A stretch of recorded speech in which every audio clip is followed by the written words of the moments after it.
Hi.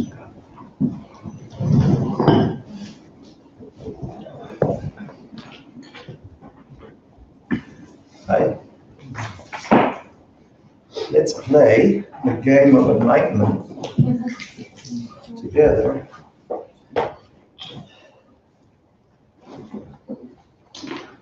Is it okay for a second? Yeah.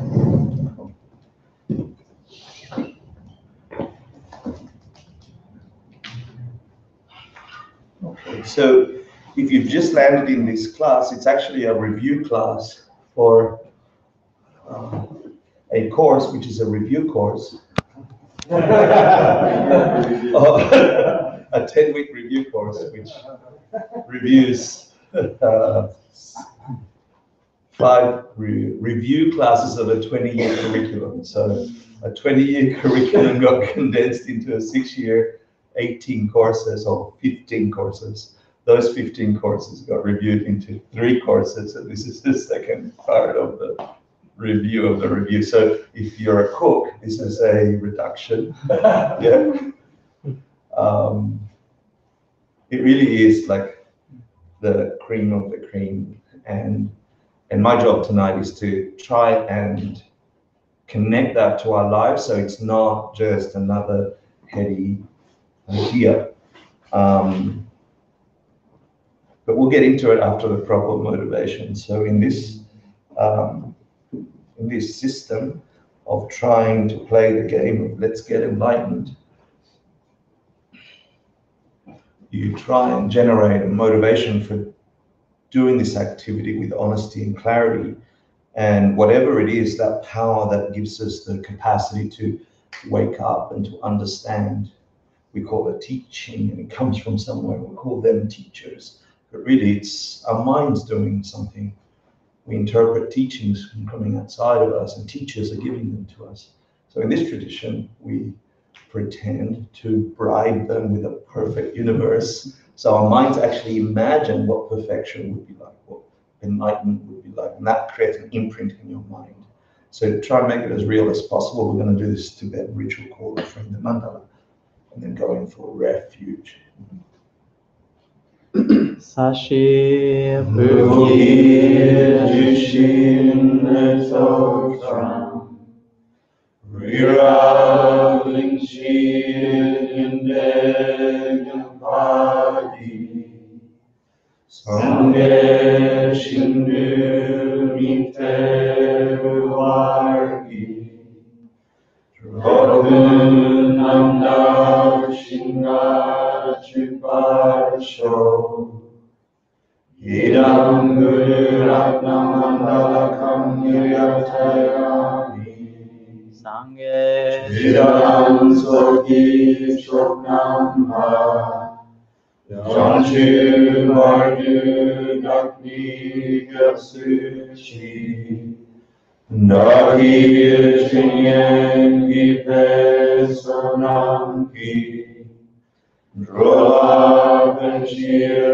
Sangye Druparsho Sangye Chidam Soki Choknam Ha Janchu Mardu Dakni Gyasuchi Daki Chinyen Gipe Sonam Ki Drola Benchir Sangye Druparsho Sangye Chidam Soki Choknam Ha Janchu Ardu Dakni Gyasuchi Daki Chinyen Gipe Sonam Ki Drola Benchir Sangye Druparsho.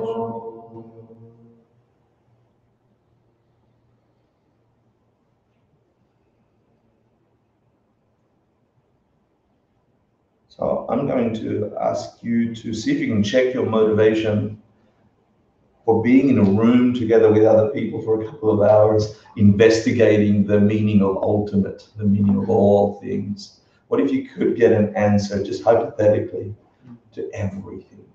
and be firm and at peace. And have nothing disturb your mind, and be certain that you've found these answers, and you can answer everybody's issues and problems and gear their way to happiness with certainty. So Buddhism says it's possible. Yeah. So when we go to Tibet and you're trying to go to Tibet, when we go to Nepal, we have a project in Nepal and we go and try and negotiate prices. They don't like you just paying, they want you to negotiate. So you have to negotiate. So you say, as soon as they ask for something, they say, how much? And we go, this many rupees. And they go, not possible. And we're like, come on, possible. And they go, not possible. And then you do this possible, not possible, until you meet and it's possible. All of a sudden, it's possible to you. So we're doing the game of enlightenment, negotiating, the bartering between the possible, not possible, until we get to the possible. So I'm suggesting, let's play for 2 hours in your mind. Imagine that possibility, that you could arrive, not as an intellectual thing, but as an embodied thing, something in your body that knows with certainty. And that's called peace, and like at peace, yeah, nirvana. When you have that state of being. So we're going to play that game through these learning ideas and so on. So before we do that, I need you all to review what we did last class, which was, does anybody remember what it was?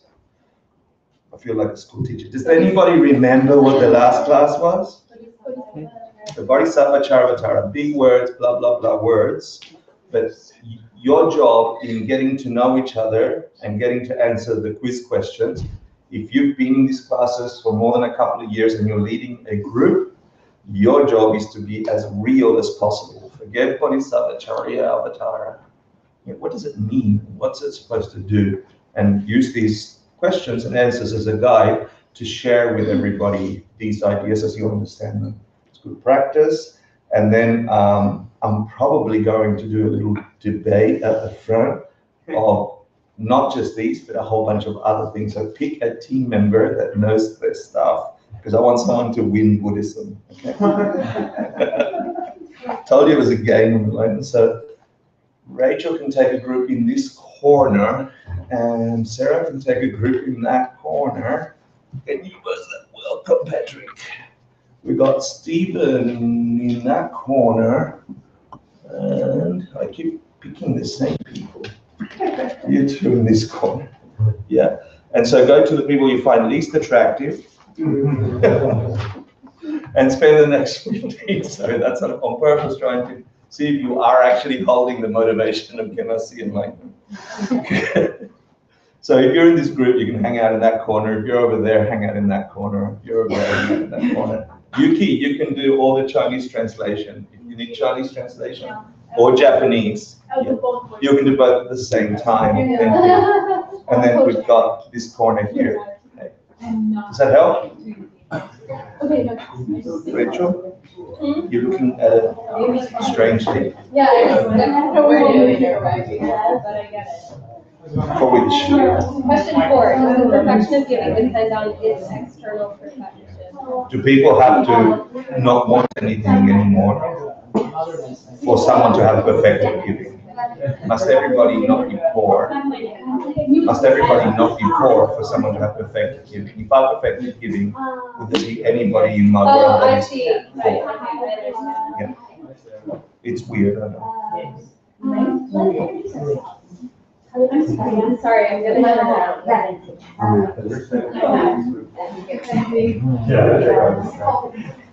Someone's ringing? Someone's ringing? Oh, that was it, okay. I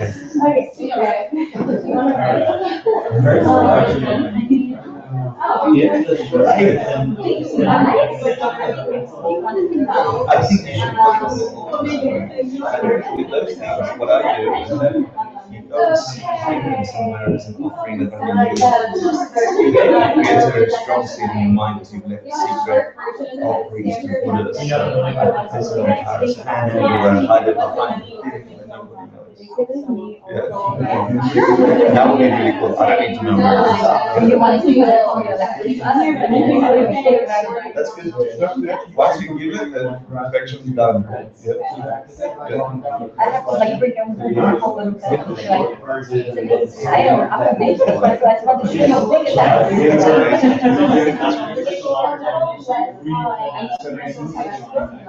No, I'm gonna announce that we're gonna have a chit chat class next week. Lots of questions. For a long time. It's asking what's the definition of mental affliction. They're asking if the answer. A mental function which ruins the peace of mind of the person who has it. What's written here is short definition of mental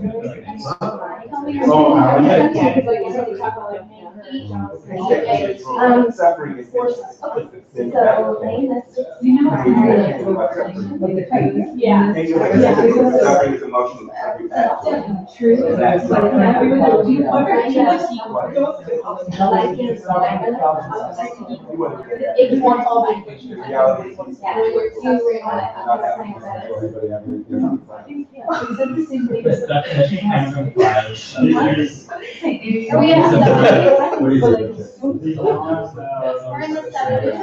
Yeah, we're back in the 70s.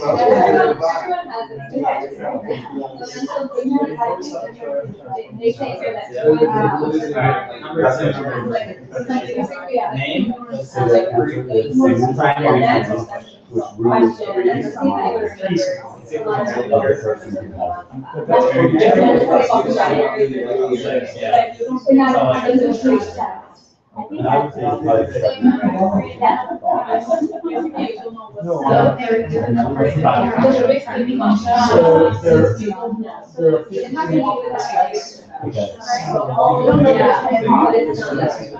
How are you? Okay. Welcome. Did you just go in? Yeah, so we just started. We're doing the first review of last week's class. We're just finishing today on 10-week course. So it's really cool. This is your first time to get to see the summary. So you've just caught up with just pick a group, introduce yourself, and watching them on here, then we'll contribute to the answers that is asking. The quiz that they're all doing. And so not everybody here was here last week, so that's why they do that. So welcome to your team. Welcome.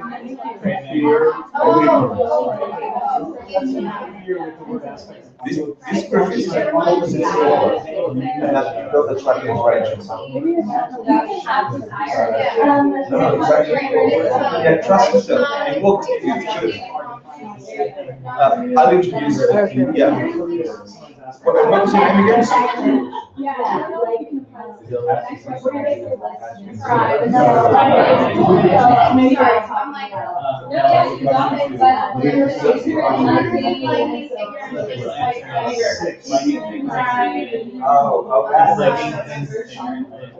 So what do you mean?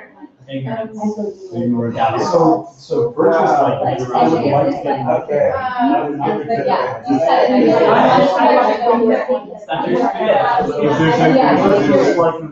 there's nice right Enjoy it. It must be like You can do it.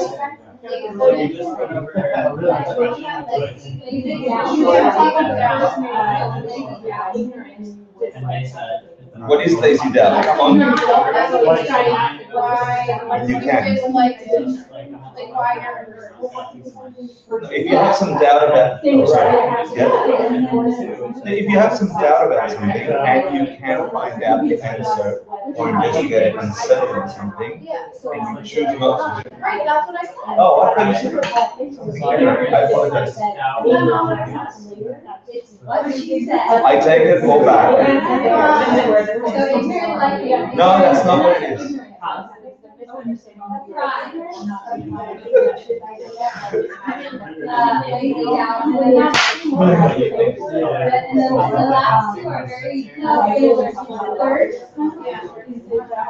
yeah, So the center of the body is the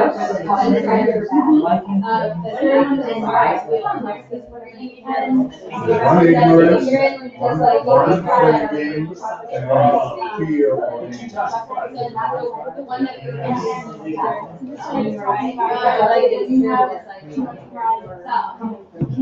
So she can like try to live it. The final one is very similar to yeah, and as soon as you think it's how you believe. Yeah, that's my so ignorance is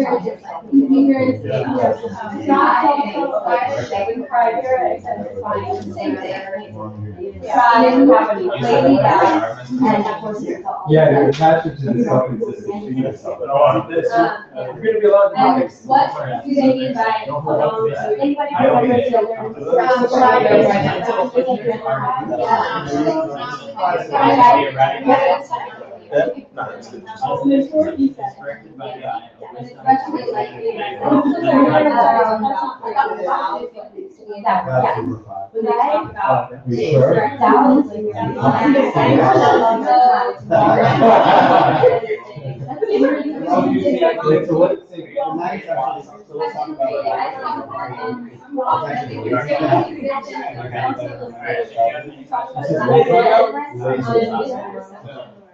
remember So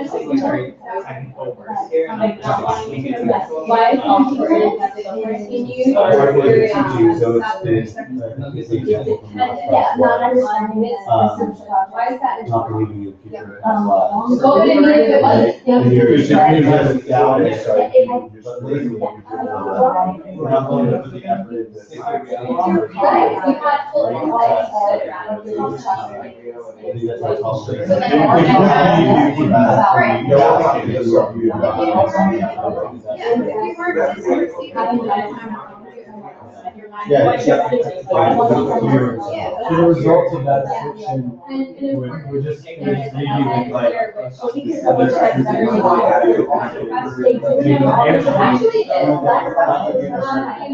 you never get the answers, you actually never get right, and that would just be a second one. That's right.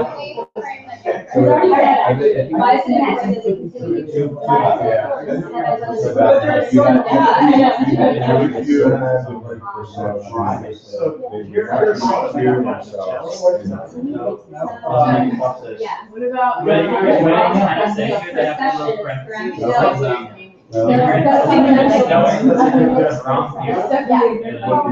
Next question is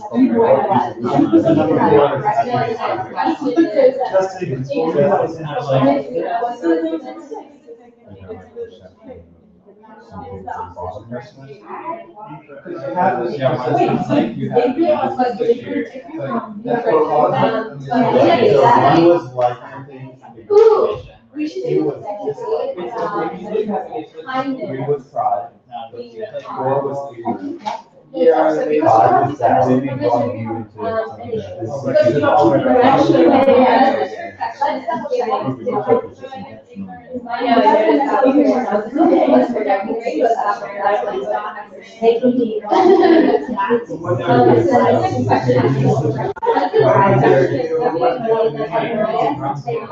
I can't.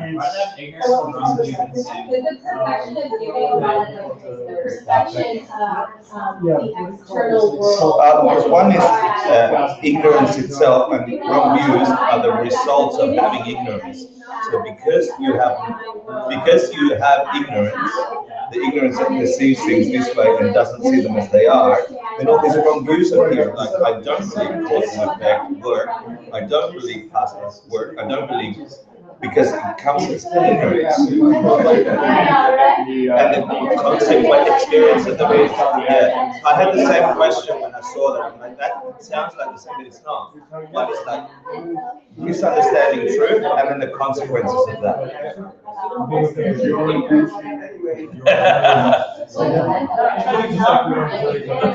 What is the root of ignorance? That's a good question. All the time. Yeah. That's a really good question. I'm gonna leave that there. Right. All those things. We're doing all kinds. What's the beginning of the beginning? Constantly doing. Is there ignorance?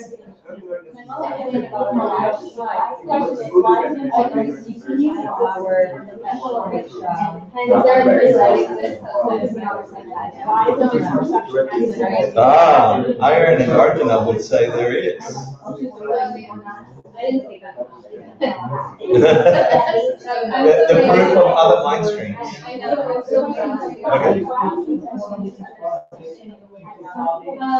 So these questions are basically the idea that you do not have to build a real thing like humans in order to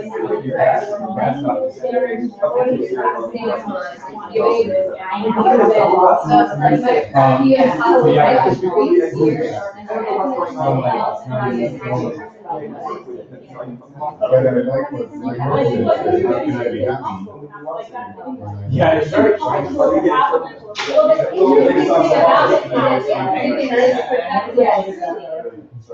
yeah. Then the whole time, yeah. What's truly? And they answer yes. The answer is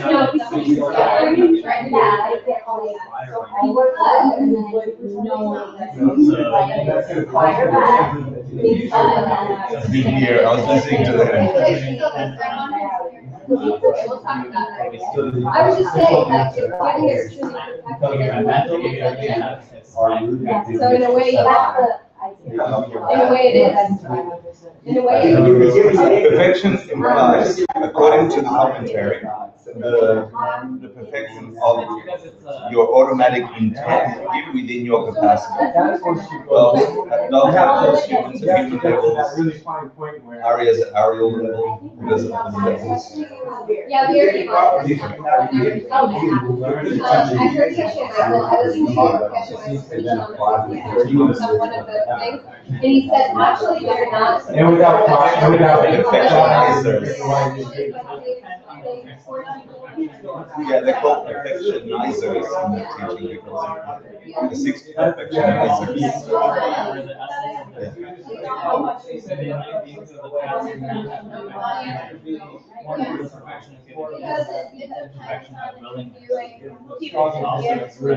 That's the ultimate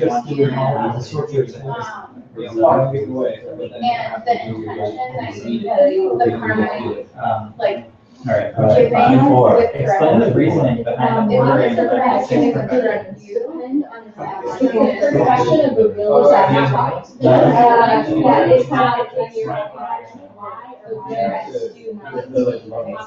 but external perfection is the literal. So, and so if you actually literal, does it mean that your world So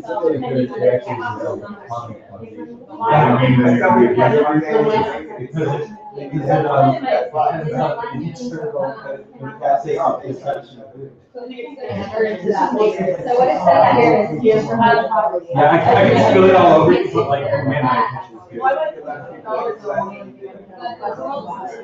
but that would work. Even though are there beautiful worlds? Yeah.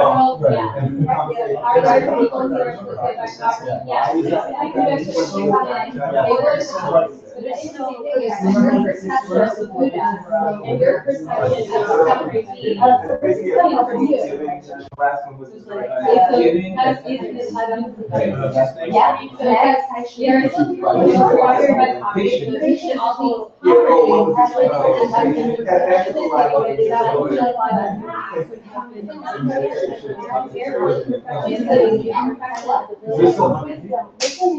I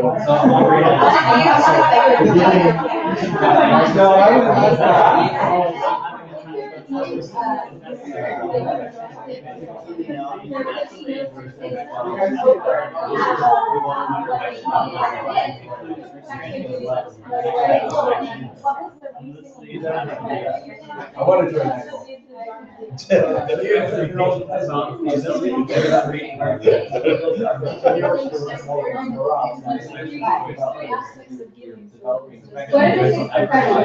Making constant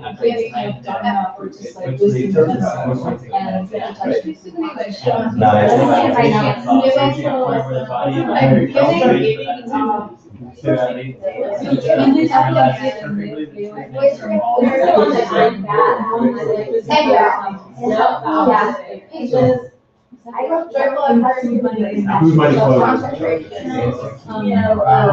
so now how do they do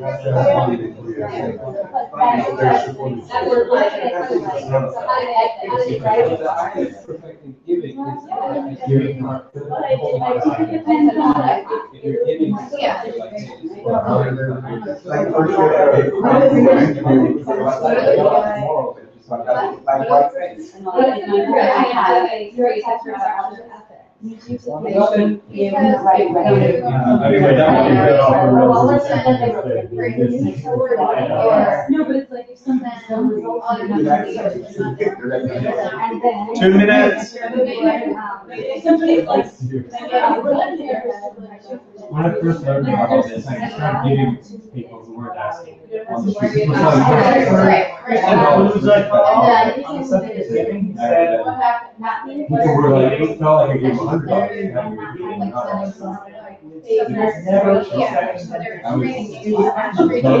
And then I called money. Then I called money. I was like, to give this away.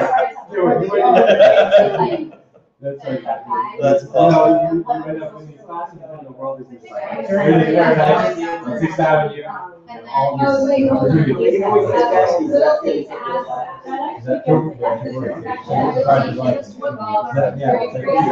More about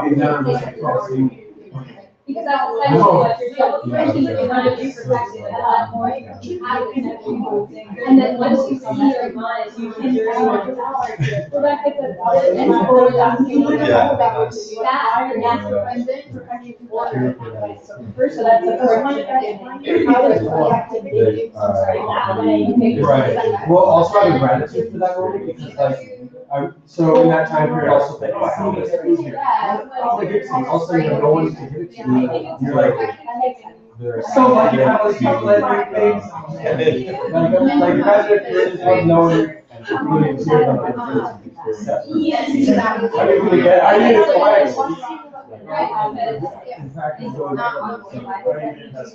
Yeah, exactly. So it's like those, and then I took those moments and like that moment is teaching. Like, no one's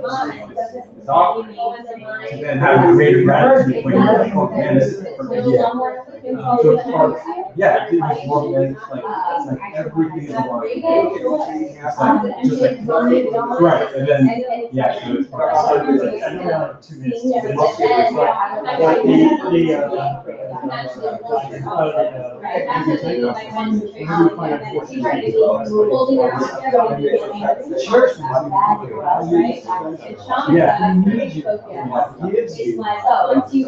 You need them.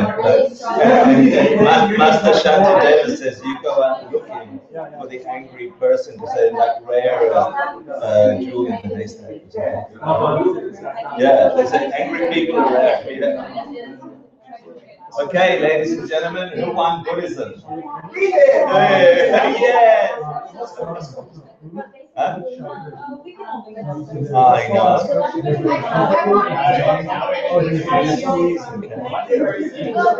So who's the big boss in each group?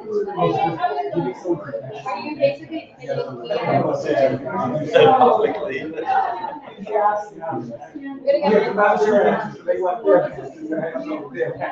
I know my Service. Sorry, nothing. You good? You ready? Who's going to be in your group the big boss? Chloe? You're so mean. You are so mean.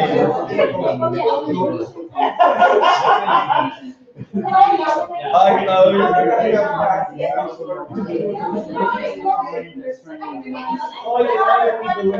Okay, ladies and gentlemen of the jury. Mister, can we put the pens up a little bit? Yeah.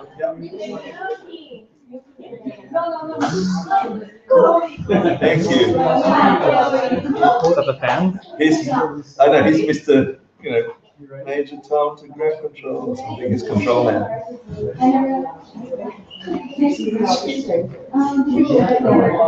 Okay, who's the person in the group who's the big boss? Emily, you're the big boss. They just all pointed at you. You're going to be publicly debating. Your group can help you. We can help you. Stephen, who's the boss? Emmett. Emmett. Oh, that's Emily. You're pitched against Emmett. That's hard. That's East Word. Yeah.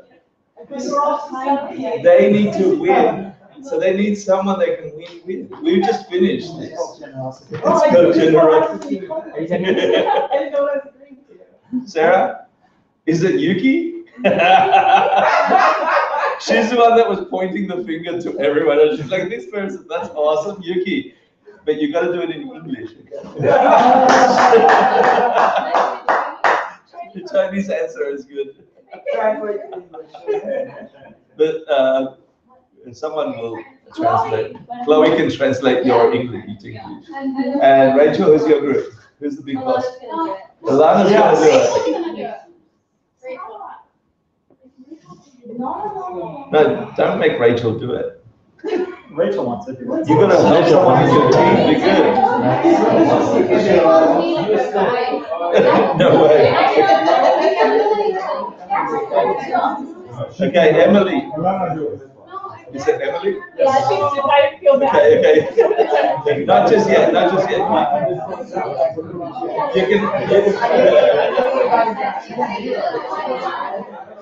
Okay, ladies and gentlemen.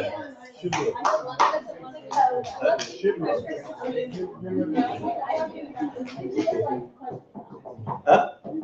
You good? Very good. So before we start arguing with each other, which you already started, who are the picked people? Chosen ones. Emily, you're the chosen one. Emmett, you're the chosen one. Yuki, you're the chosen one. Rachel, you're the chosen one. Okay. That's good. Because then if I put Rachel against Stephen, that'll be just terrible. No. Before I go there, I want to tell you a quick story about what happened last week. Since we were all together last Thursday, or most of us were together last Thursday, I went to Mexico. Remember that? I went to Guadalajara. For the first time in my life, I got to Mexico. It's so amazing over there. Never been. Wow. There's so many amazing humans. I went to a group, like this group, who have been studying ACI for at least 7 years. Yeah. And I gave them a big download of what happens after ACI, just the secret teachings and all that stuff. But I couldn't tell them anything because I hadn't had initiation, but I could tell them how to frame their minds around what they know, how to prepare their practice, so when that other practice comes, they can really jump in really quickly. And it was so blissful to be, and they wanted to know everything about you guys, and they were so happy for us, and they want to support us because they want to open up a 3 Jewels Guadalajara. Yeah, I know. So they're looking for a location, and they got the classes, and it's just a bunch of sweet humans. And then they sent all of you a present. Yeah. Now we have 108 Lives project. We go to Nepal once a year. That project has been open for the last 10 years. They have a project. I can't remember the name of the indigenous people they support, but they're out there. They have very little contact with the Western world. They speak another language separate to Spanish, and so they have a dedicated group of people, nurses and so on, that take care of their physical needs. They go to this special place that's halfway between the city and where they live, and the women are dressed in a specific fashion and have a very distinct look, and they have this incredible beadwork, sort of pattern beadwork practice where they cover everything in these things, like they make totem animals, and it's really quite stunning, and it's pre-Columbian, and it's not Aztec, and it's not Mayan. and it's not Om. It's not Omek. Yeah. Hey, hey. So I wanted to show you. Hi. Baby. Come in. Hannibal, there's seats over here. The seats in that corner. Lena, you want to sit there? Hi, Mom. It's so cool to have you in here. Oh. Everybody on the count of three, let's scream. Don't scream. Leave the baby alone. Oh, thanks for coming. So this, so the group, the Sangha from Guadalajara sends you and 3 jewels this gift made by those people. Okay? Yeah. Yeah. Isn't that stunning? It's just incredible. So they have medicine plants, and that's the flower of the cactus from the medicine plant. They have sort of wrathful iconography. So he's got a band of scorpions, and his eyebrows are scorpions. They have a flower of another cactus, and there's another totem animal. They told me all the stories, but I didn't know. But they meticulously, they understood what Buddha is in this tradition and how to perceive it, and then they made this for us, which is stunning. So feel free to pass it around and say hi with the katana before we go. It takes a very long time. Yeah, you can pass it around, get the blessing, and then we can leave them up there. Yeah. But isn't that stunning?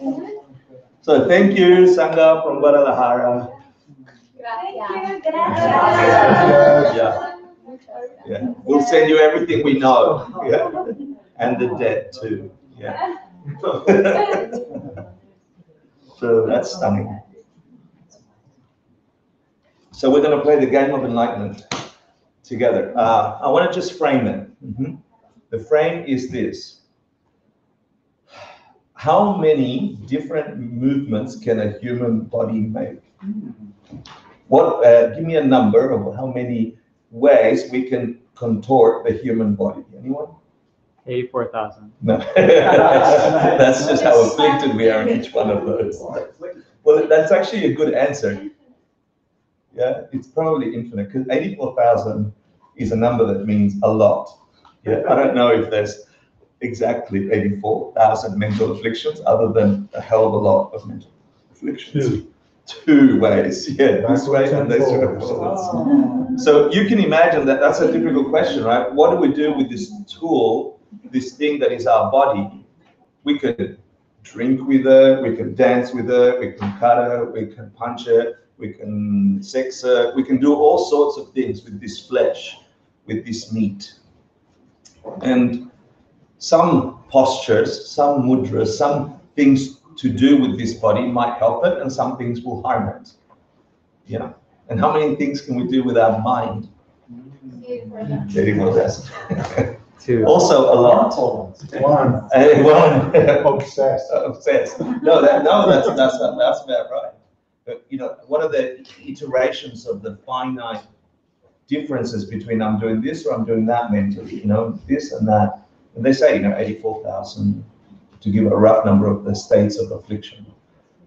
What I'm trying to get at, if you combine those two possibilities, you with your human bodies and with your minds, the raw consciousness that has impulse to be a certain way, can do an infinite number of things in the short snippet of time that we call life.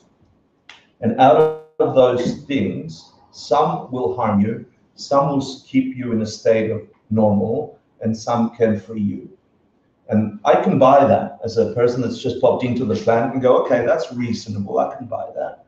So then we've had generation upon generation, shown thousands of years of humans moving their bodies and their minds in specific contortions for the sake of getting happy. And some get you addicted, and some of them hurt you, and some of them make you happy temporarily, and some of them, out of all the times that humans have had to do these contortions, mental and physical, there's been a few snippets throughout history and in cultures that say, dudes and dudesses, and all you in between, if you do these contortions of mind and body, you don't have to go through the trouble that everyone else is going through. That's really basically what we find here, a technology, a guidebook from Lord Buddha and all the practitioners before and post him, who said, if you do these mental contortions, if you think this way about being, you will feel and experience this way about being, and it will make a difference to your mind and your body. And so I invite you to realize that although we've been talking about what are the 6 perfections and what are the 3 of that and what are the, you're learning the code for getting enlightened, for finding just the exact combination of what am I going to do with this precious human life before it expires, because we know that's the game. We're all being pushed inexorably to that point, and we don't know where it is. We don't know when it is for us, and we don't know how long it'll take, but we know it's coming unless we do something about it. So there's a technology available to us, and this is just one system that I've spent a bunch of my life trying to figure out, and then comparing it to a little bit of other systems. I see enough in here to say, I want to pursue that thing. Not because I want to be a Buddhist, not because I want to be a specific Eastern philosophical thinker, but because I want the experience for me and everybody else that it promises. You run this code through this matrix, and you can have an experience that's way beyond the limit that we find ourselves in, that has the reset button every life. Reset, reset, reset, reset. Yet you could find the thing that resets it and stop it according to this code. So please don't get stuck in being Buddhists. Yeah. Get focused on using these ideas, and you have to do the mental contortion to find the purpose in it, the awakening moment for you. It's different for you than for you today, because there's an infinite possibility of need in there, and you have some today and you have different ones today. Does that make sense? That's all I'd like you to think about. And those of you who volunteered or were volunteered to be debaters, think about it in those terms for the sake of your group, because someone has to win Buddhism. Yeah. So the first thing I'm going to do is, your team is welcome to help you, but I tricked you. You're not going to review the class that you just did. It's worse than that. Yeah, we're going to review the entire course, and we're going to jump in between. So Emily, you're welcome. What if you know that? with humility and love. And I'm making an offering tonight. Thank you. And who do we pitch you against? You can be the attacker, which is easy. Yeah. Let's attack Rachel. Rachel, take a seat. Another seat. Here, and you know the posture for. Can you see me on the camera? You got to stand up. Yeah. You're the attacker. Yeah. So left hand. Huh? She's sleeping. So you can pretend she's awake. Oh, Yeah, she's so awake. Okay. Sorry. Maybe she should come and be the defender. Whoa. Welcome to the world. Yeah. It's not cruel. Okay, so those of you that know a little bit, just play with the gestures. You're raising up the beings from hell, and you're going compassion with wisdom, and you're going to get her to answer a question. Okay? Yeah.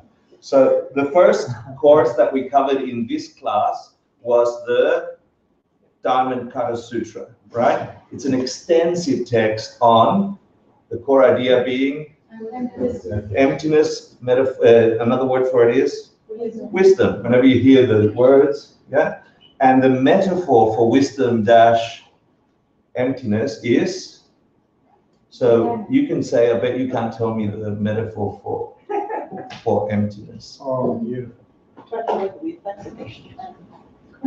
Or maybe trick her. This is. Wait, aren't I just saying yes, no, or maybe? Yeah, you can try that. Okay. It's okay. Okay. It's actually traditional. So try here. I'm gonna. Yes, no, maybe, or yeah. You can say that. That's yes. Yeah. What's Kiaba Majun again? Does that mean? Not necessarily so. You know what I'm talking about? Yeah. So first of all, tell her to say that. Yeah, and like, what is the metaphor? Yeah. And then say, well, then that's W. Why? Just 3. Yeah. Then just play. Like, trying to get her I'm nervous. Yeah, there's no rules here, so don't be too weird. Okay. Basically, you're trying to get her to give you that answer. Okay. So, Rachel, I bet you cannot tell me the 3 metaphors of the diamond color sutra. Don't look at me. And then you gotta. It's okay. Yeah. She's That's good. your sound. The So, okay. No, I think now you have to answer. I think we're doing it that way, right? She asked you, I bet you can't do it. You can agree with her. You were going to say yes, no, maybe. I would say yes. I can't tell you.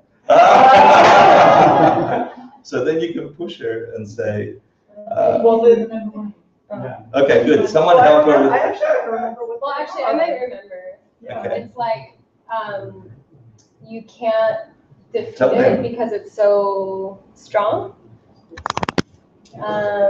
It's really beautiful and rare. Can we go back? I think I'm going to play the game different. You can sit down. You're going to be here in a minute. I'm going to do the asking. Yeah, it'll be harder for everyone. Yeah, because then that way we don't. I know where I'm going and you don't. That's my problem. Yeah. So, but you can't tell me the 3 metaphors for why the word diamond is in the Diamond Cutter Sutra. I just said What were they? diamonds are indestructible, like the truth of wisdom. Diamonds are beautiful. The truth of wisdom is indestructible. You mean that truth exists right now, indestructible? That's what you're saying? Truth exists right now, indestructible. Are you saying that you can destroy truth? I'm not saying that. I asked you a question. You have to say yes, no, maybe. Oh, now I okay. Say again. Sorry. Are you saying the truth? The truth is not destructible. It exists right now. Yes. And so why are we not living in truth, swimming in truth? Why we have ignorance? Because we haven't seen truth yet. But it's destroyed in our experience. It doesn't exist in our experience. Our experience doesn't destroy truth if it doesn't. So are Are you you saying, living in truth? That's what are you're you saying You're that not if you supposed don't to see do something that that. you can destroy it? Did you just use the force? Say that again. Are you saying that just because I don't see something that means it's destroyed? So is Broadway destroyed right now? Oh, that's good. Okay, someone help me. Someone help me answer that. So Broadway must be destroyed right now because I don't see it. How would you know? He said if you can't don't see see truth, it's destroyed. She's saying one of the metaphors is that the diamond is indestructible. Okay, like truth. I'm about to get her on the indestructible, but I'm detouring her it? on the thinking that a truth is here right now. It's permanent right now, and we're all living in ignorance. How can that be? Like, I don't understand how you can assert that there is right now truth, and we're all like desperate to know what to do with our lives because we're suffering. How do you know you're not the only one that's suffering? How do I know I'm not? That's not what I'm You are asking. the- I'm asking. You're answering. You got to say that's not what I said. You got to respond That's to my not what I question. said. No. Well, what did you say? You Don't said ask that it was questions. destroyed. She said it's not destroyed just because I can't- can't see it. Right, you can't destroy truth. But what do you mean you can't destroy truth? That's not what I said. You said truth exists right now undestroyed. And I'm saying, if I am not in truth, how can it be here? I said truth It's is destroyed in my undetermined. experience. It's not Just destroyed because in you your can't see it doesn't experience. mean She it's didn't not say there. that. Right. So, Like? and then Hector said how Like Broadway. but Okay. also like. Like Steven, you can see him, can't you? Yes. I can. Is he there? You tell me. No, I'm asking you. I'm asking a question. How can you prove Stephen is there? I can turn around. Ah, okay. So when you're looking at him, is your back to him? In the moment that you're seeing him, he's there. But in the moment he's not, you're not seeing him, he's there. You're saying a tree falls in the forest. If no one's there to... If others can see something, even though I can't see it. Oh, good. Okay. So if others see something, someone help me. If someone sees something, say something. I think I saw purple elephant in the other room. No. So God exists.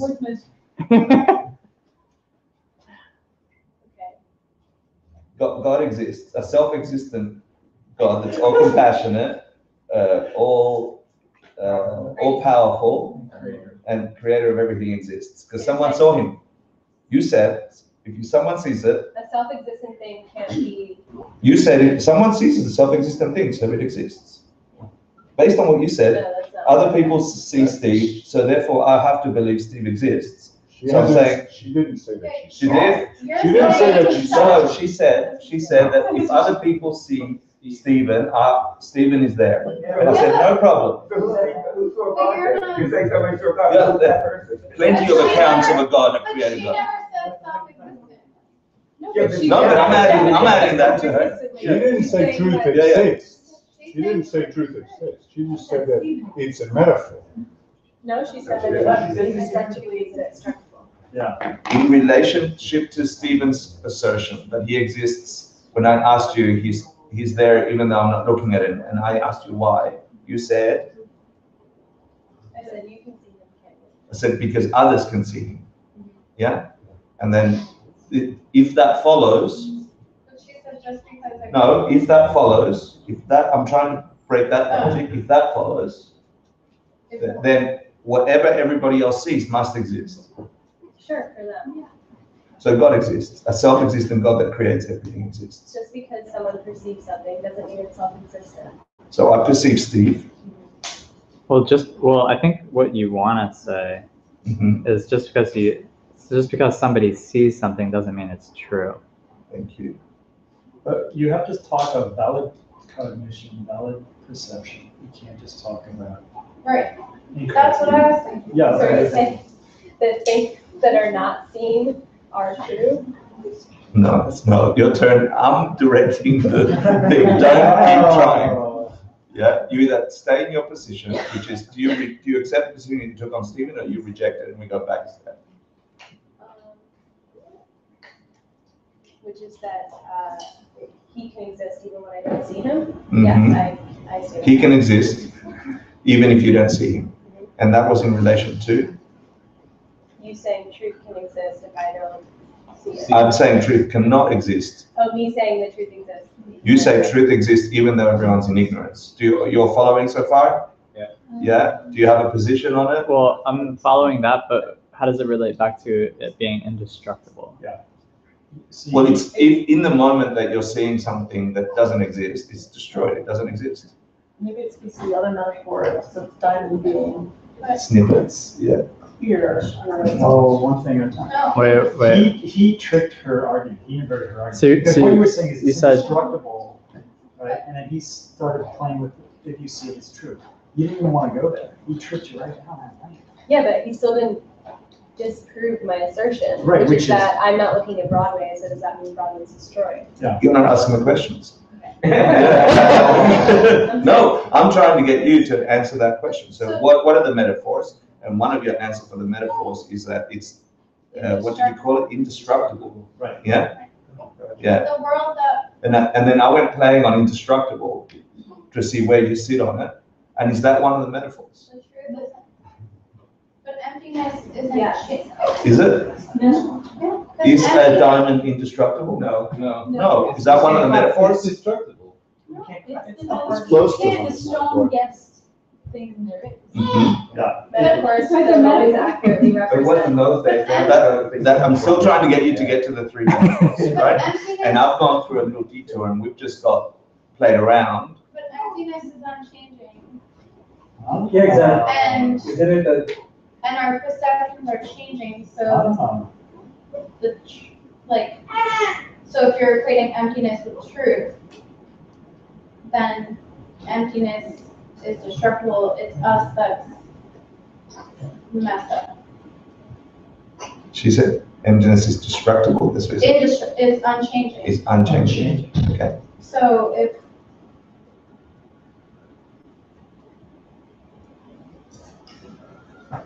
right, like, does that make sense? Sure. Do you buy her?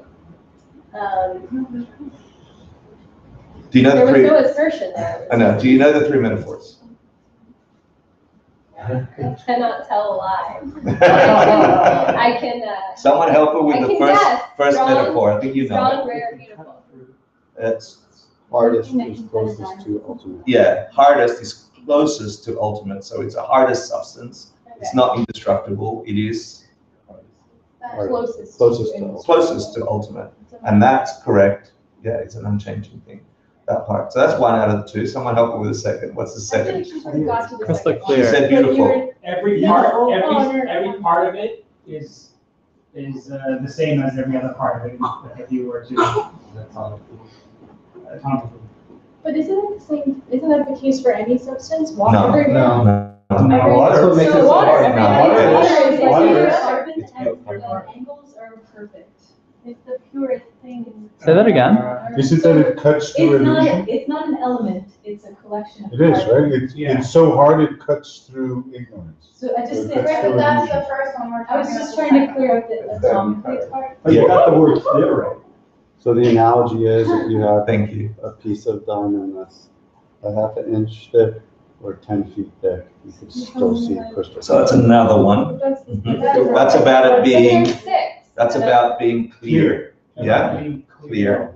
I'm seeing it. So one is clear. One is Hard. hardest, not indestructible. The beauty, like the value part, There's nothing to do with beauty. Yeah.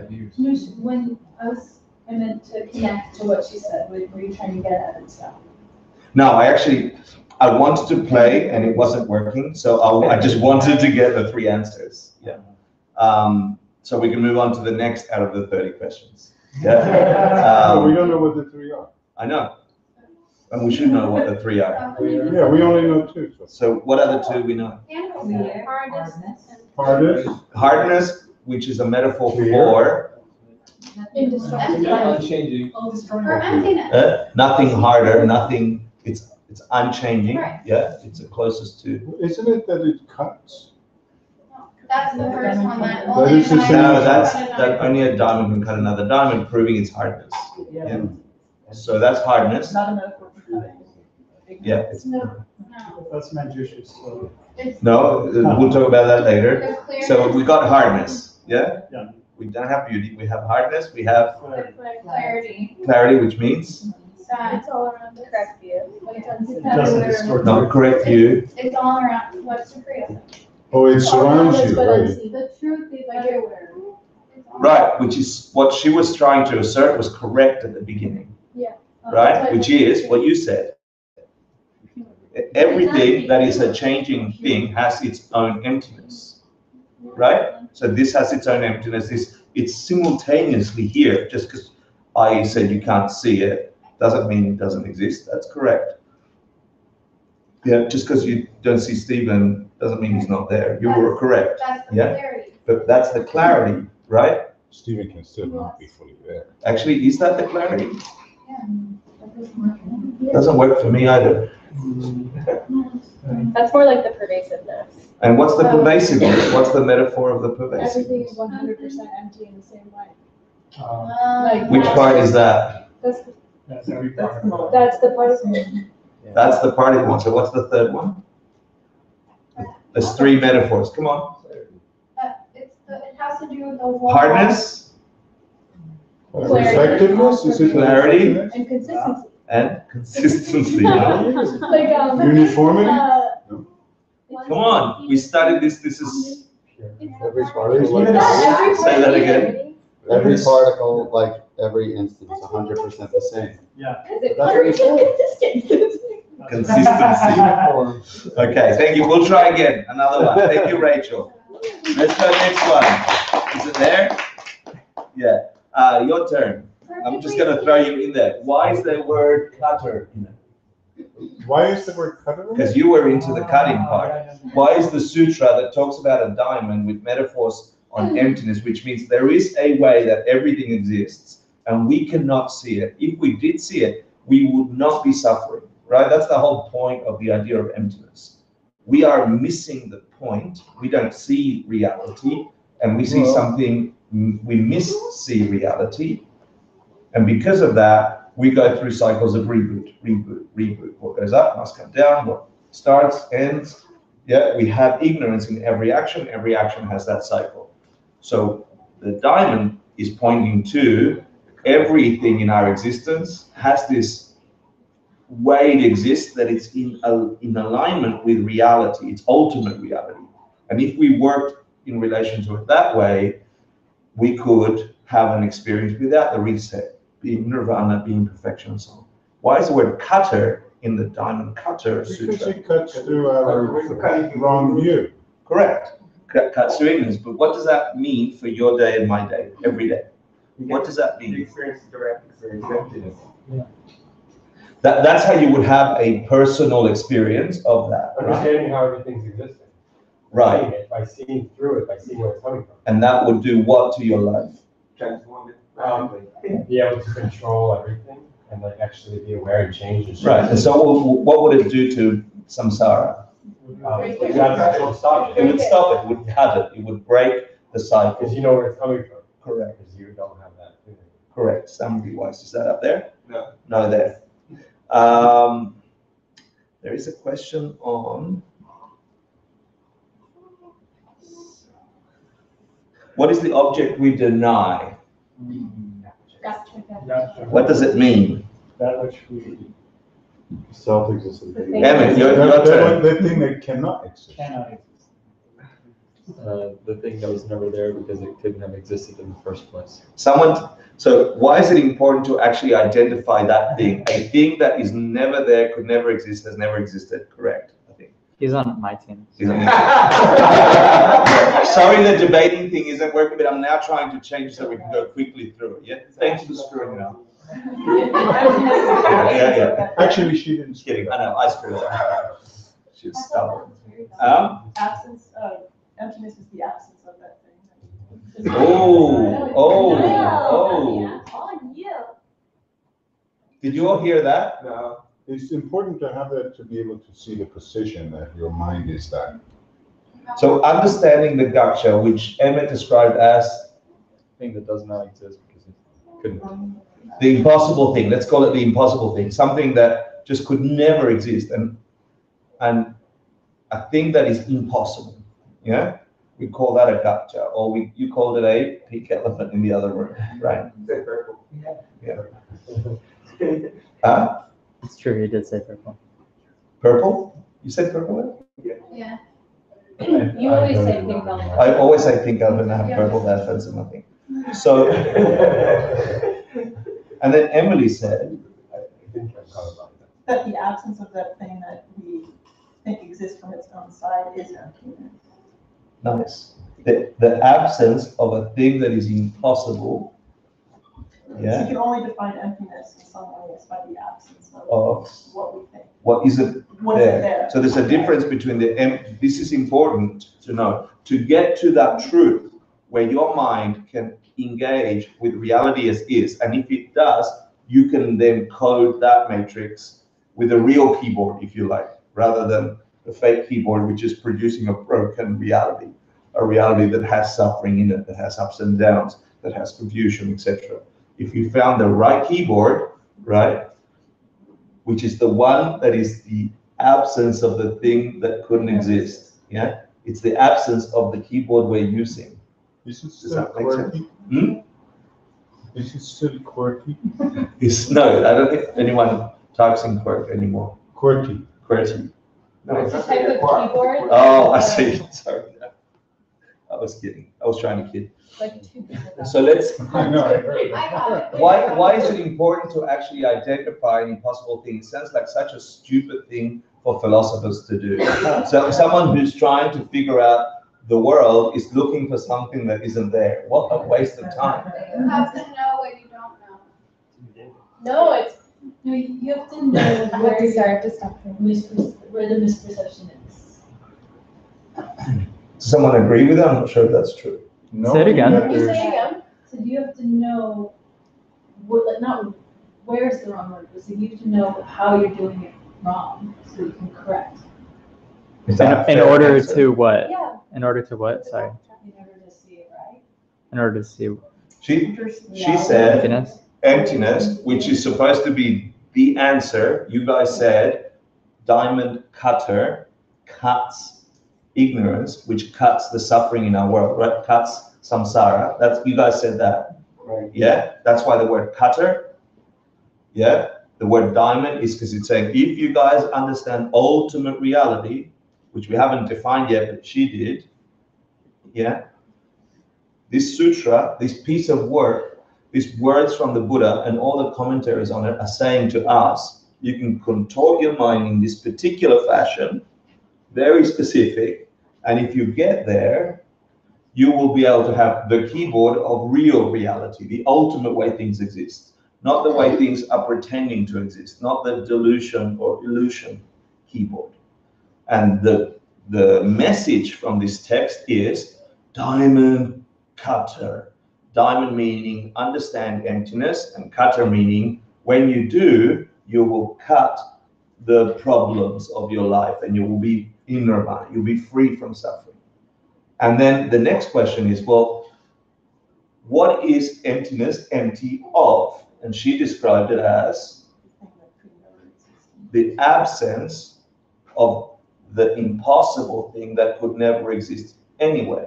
And so then my question, and Lana I think answered it, was why the hell get to know that? Why do you need to know about purple, pink elephants? Because the mind keeps creating them all the time, so it's convenient to make a very clear symbol of it so that we can catch the more subtle ones. We're wrapping ourselves around everything in this false way, like at this 100% level. Blah, blah, blah. Yeah. And then you're like, wow, it's not just like I have to cut one thing at a time. Everything is cut the whole. You need to know what you don't know so you can figure out the truth. How do you do that? Investigate the misperception to uncover the ignorance. If you don't know what a misperception would look like, what the very specific gotcha, the thing, emptiness is empty of, because negation, an emptiness or a negation could be a negation of a positive thing.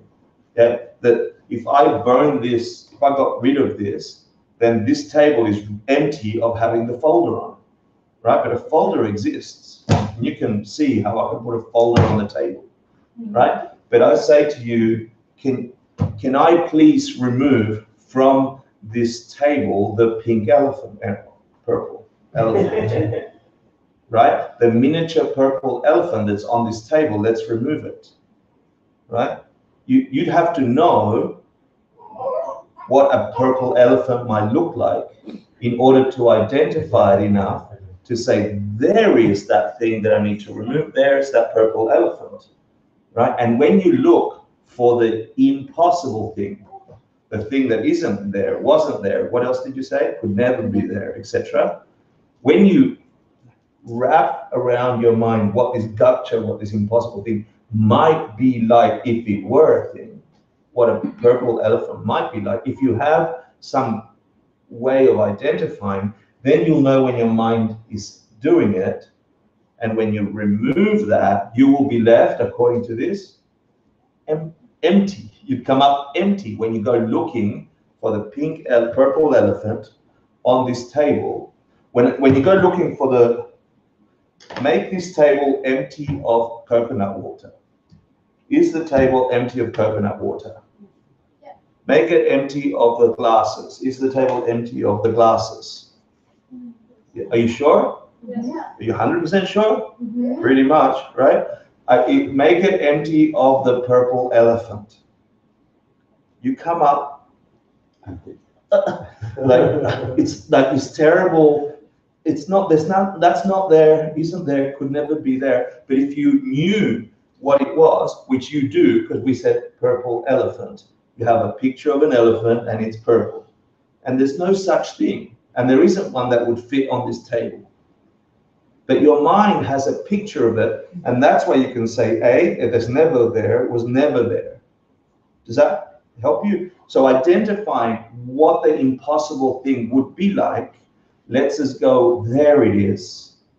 I saw myself creating purple elephants in my reality all the time, because we do that non-stop. Create glasses and yeah, we think glasses exist out there as glasses. Right, so let's look for the purple elephant in the glasses. Are these glasses? Yes, no. The question becomes, to whom? Okay, and that's a weird question to ask about these glasses. So you must be an educated philosopher. So let's not be educated philosophers, because there's 7 billion humans trying to figure out how to stop unhappiness. So if I say to the humans, these glasses, and an un-Buddhist educated or an unphilosophizing being would say, yeah, okay, and we believe they exist, and even us that are educated enough to ask for whom, yeah, we really believe that these are glasses. Can you hear how hard they are? Yeah, don't tell me you don't think they're glasses. Right? You kind of sound like elephants. The elephants. Yeah. And I can see you so much better with them. Are they not? Are these not the function of glasses to do this? Right. So as much as you can ask for whom, yeah. If I put him on the puppy dog, you're saying the puppy dog has glasses. Yeah. And we have this notion that there's something in this, some quality existent in that thing. It's so real that it has that quality of glasses. We're sure of it. And all the sub-qualities that are plastic or pink or salmon colored or etc. We are sure of that experientially. True or not? Yeah. But then we know enough to ask for whom, because you've been playing the enlightenment game enough to know that there is a gotcha in here. There's a purple elephant in here. And what is the purple elephant of that? What is the thing we're trying to find that isn't there of this object? What is, because theoretically we all went, there's no purple elephant here, right? Right? That's not really emptiness. That's an imaginary animal that isn't here. Yeah. It itself is a good. What's the emptiness of the purple elephant?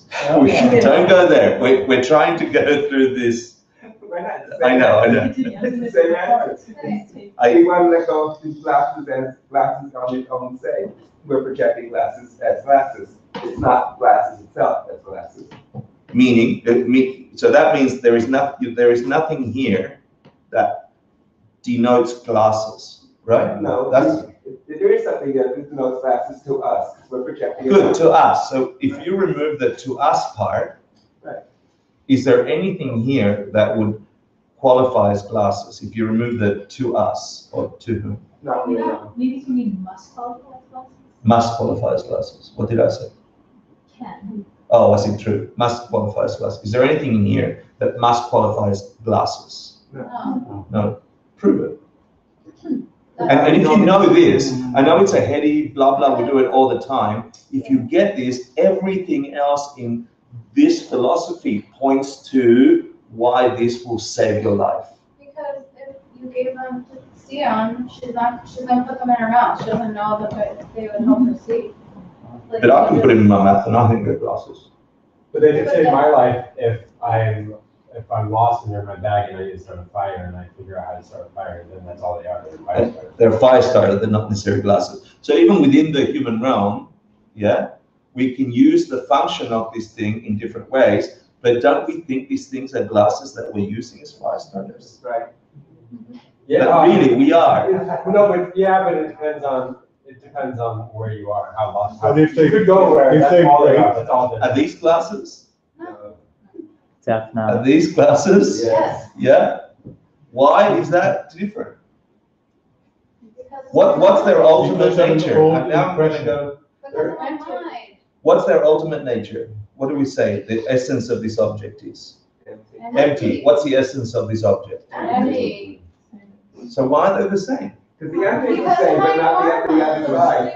Because my karma is forcing me to see it that way. Yeah, No, karma because is- emptiness is the lack of inequality there, that's all that means. It doesn't mean that emptiness is like The lack of. a thing out there that produced coconut water or glasses.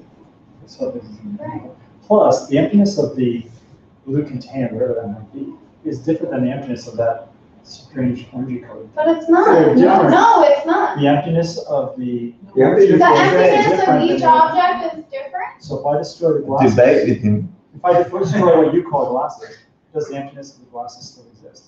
No. No. So then, if I If you the destroy glasses, Yes, this- it you're not- does. Yes, it does, she's right. The glasses were empty, so if you break it, then they're still empty. So starting, if there were no glasses, would there be an emptiness of the glasses? No. No. So, But there would could be there emptiness. be the emptiness of the blue object over there? Yes. If there's no emptiness of the glasses. I think he's actually right. Because you Yeah, said. he is, see what he's saying. So I don't, maybe I don't Emptiness- understand what he's saying. Because You're this saying there's is two what we separate have a instances big of problem with emptiness. in logic. Both, Richard, both objects are empty in the Does the same way. emptiness of this exist? Yes. Does the emptiness of the other object exist? Because It's you're not there. referring, because Yes. you're referring to it. Can yes. there be an Because you're emptiness to referring an Because- object that's not there? No. You are referring No, to there it can't be. there because It can't be you're because referring. he's We have It- it. it has to No, be because absence there's of no, something. wait. We have something to label. Am I committing or sorry, okay, I can't hear. Go. Okay, Third say- question. No, Where is wait, the can emptiness we of the tree? rewind? Can we rewind? Where is the emptiness of the No, tree? I No, really let her couldn't get hear to him. you. I really couldn't hear him. So Go can ahead. you say the first, like, start from the beginning? Is there an emptiness to this object? Yes. Is there an emptiness to an object that doesn't exist? What? Is there an emptiness to an object which does not exist? No, because it's not, So- because there's no one perceiving an So if object these that did not doesn't exist, that emptiness would be different than this emptiness. What? What? No. He's not saying that they're different kinds, The he's saying they're quality different of the- items, Right. Well, wait. different instances of Right, but So emptiness. you as can't- long as there's a you can't- mind. I don't know why you're going The there. Well, emptiness. third one of- is, where's the no, emptiness no, of that the tree? emptiness only. The I don't know why you're going emptiness there. of the object She's misunderstanding the word different Yeah. as being I different, She's not. but they're just different. The quality Let of her- both objects depends on a mind perceiving them. Yeah. So if there's no mind perceiving it, it doesn't exist. That doesn't mean that the It doesn't- truth, that the object is not being perceived. So then there's no object. For But the perceiver. well, if no one's perceiving it, then it doesn't matter. Fair. But the quality of the emptiness of the objects that the mind is perceiving is the same. That's It's the, all- Quality of the trying to emptiness say. could be the same, but the actual emptiness of that object is different than the No, emptiness it's of that not. So object. like- So are you So saying? are you saying that emptiness is changing? Permanent or changing? I'm saying it's not asking you changing. if you're saying emptiness is changing because you're saying that emptiness of those two objects is different. So let me ask you, the emptiness of which object? Any object. You're saying the So- emptiness of the two objects on the table Yeah. Are different. are different. and stop right there. So you're All saying. of you, stop right there. What are the three metaphors of diamond? First of all, it's ultimately hard, which means, what's the metaphor to? It's the closest to an ultimate, right? So it is so hard, it's physically, it's the closest to complete ultimate. Yeah. Second, it's clear, meaning it's all around us, all the time, everywhere, and we can't see it. It's clear as a wall of diamond, a perfect wall of diamond, right? So this has emptiness, that has emptiness, this has emptiness. We're swimming in emptiness and we cannot perceive it because we see right through it. Yeah? Yeah? We see gotchas. The third one is when you smash a diamond, every tiny particle of it is identically the same. The emptiness of this and the emptiness of this is identically the same. In But they're which still sense? different particles. They are still different projections, but what is it that is the same? In the sense that In the sense, empty of being self-existent. That's right. They're exactly the same in the sense that in the sense of the gaccha, in the sense that it could exist by its own side, from its own side, like it appears to us. Right. Yeah, and this could exist in itself, by itself, without a perceiver, the way it appears to us. I think the problem is that people, like, we're talking about emptiness as a positive thing. That's why we're like, oh, the emptiness of this is different from this. Yeah. Well, no, so we're not saying the quality of the two emptinesses are different. But that's what I was very careful not to say that. It sounded like that was what you were saying. You said they were different. If there is that tree there, and there's no tree over there, the emptiness of that tree is that tree is empty of self-existence from its own side. The emptiness of that tree over there, well, what emptiness? That's There's no what you're saying. That's not what you're saying. But I think and the reason this is hard to do is But because that's not what you were saying. truth comes true not empirically, but it comes logically. No, So- that's not logically You true. just said it is true. There's no tree over there. Yeah, but if there's no tree Can we there. leave it so we can go through Well, that's a figment of your imagination. I think, like, Is it, am I, No, the emptiness. we're both humans, Right. but we're two different humans. Wait, Correct. why does But this you're matter? both Thank Like, you. why Yeah, do yeah. you guys care? Is my question, because Because I don't see how this They is got two helping branches. anyone. It brings you to a realization that nothing exists inherently. Once you start to delve into that level, you start to accept it in your heart. So I just have one question. So there's two objects. Yeah. Do you cut through the ignorance and get to both of them at the same time, or you actually have to do it for each one? It's like, I'm seeing that as what it is. I love, Seeing that as what what's it your is. name? Jordan. Jordan. Hi, Hector. I love that question because it goes to, I think, what Rachel was trying to do, which is like, why does this matter? Yeah? Why is this important? Yeah? See how easy it is to get lost in the philosophical debate for the sake of the debate or the minutiae of the debate. And if we don't hold ourselves to the, how the hell do I use it? So you're going, how do I use this tool of gaccha? How do I use this tool? And it was one of my first questions when I first got this idea of, okay, I've got to find the emptinesses of stuff in the 90s. Yeah, when I first heard this idea that there is a gaccha, a thing that doesn't exist from its own, and there were just words, and it took me years to get these words. And yes, you can go debating to the finite, but that's not where I want to go to today. I want to get people to use it practically, and that's a good question. Yeah, because it doesn't mean that if this bull is true, whatever Emmett said, that there is something that could never exist, we called it the purple elephant, and finding that will help, will liberate me, yeah? Then the question becomes, do I have to go find it for this item, and then this item, okay, I got it, and then that item, and then this item, and then this item, and then every object under the sun, which includes my thoughts of anger, my thoughts of jealousy, my thoughts of happiness, my thoughts of emptiness, my thoughts of emptiness, etc. Right? So what's the answer about applying this wisdom? And this is the brilliance of Geshe Michael Roach's explanation of grabbing all this philosophy and put it into practice. To me, it starts when you have problems, and you really. I started really using it when I found things that were annoying to me, and then I was willing to go through the mental exercise. But you didn't want the annoying no more. Because I didn't want my mind to experience Yeah. anger or hatred or jealousy or whatever. So that's when I started using it. So his question is, must I find the emptiness of every single object individually in my planet in order to get liberation? Is that, I'm assuming that's your... Yes. Yeah? Yeah, more or less. Yeah. Jordan, right? Yeah. Gordon. Jordan. I'm always next door. Just call it Gordon. No. The answer is no. But Okay. if you see emptiness directly, it's going to be forced upon you, so you're going to have to continually Nice. see, Nice. work it. Okay. So is there a shortcut? Is there a moment where you actually get to see an emptiness that covers all emptinesses? Yes, you get that. That's called the direct perception of emptiness. So yes, the answer is there is one time where you can have one experience that cuts having to search for it in every item. Otherwise, until then, because that is also empty, meaning that doesn't happen just for no reason at all. Yeah, that happens due to causes and conditions like everything else.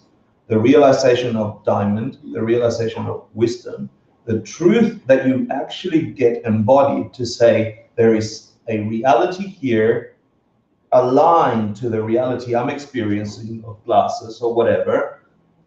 Intellectually, I can smell it, I can but sense is it on it. a microsecond scale of like coming through on the second of emptiness and emptiness that you're actually gonna have that? Because you have to, your mind has to be clear. You can't, you can't be seeking emptiness. You're doing it right now by saying, what's the emptiness of this object?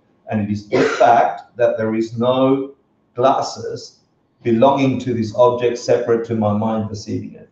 That's the direct emptiness, though. Yeah, I'm trying to get everybody to the direct emptiness. Yeah. Assuming that is an embodied experience, when you come out of that experience, things happen, etc. We'll talk about that in a second.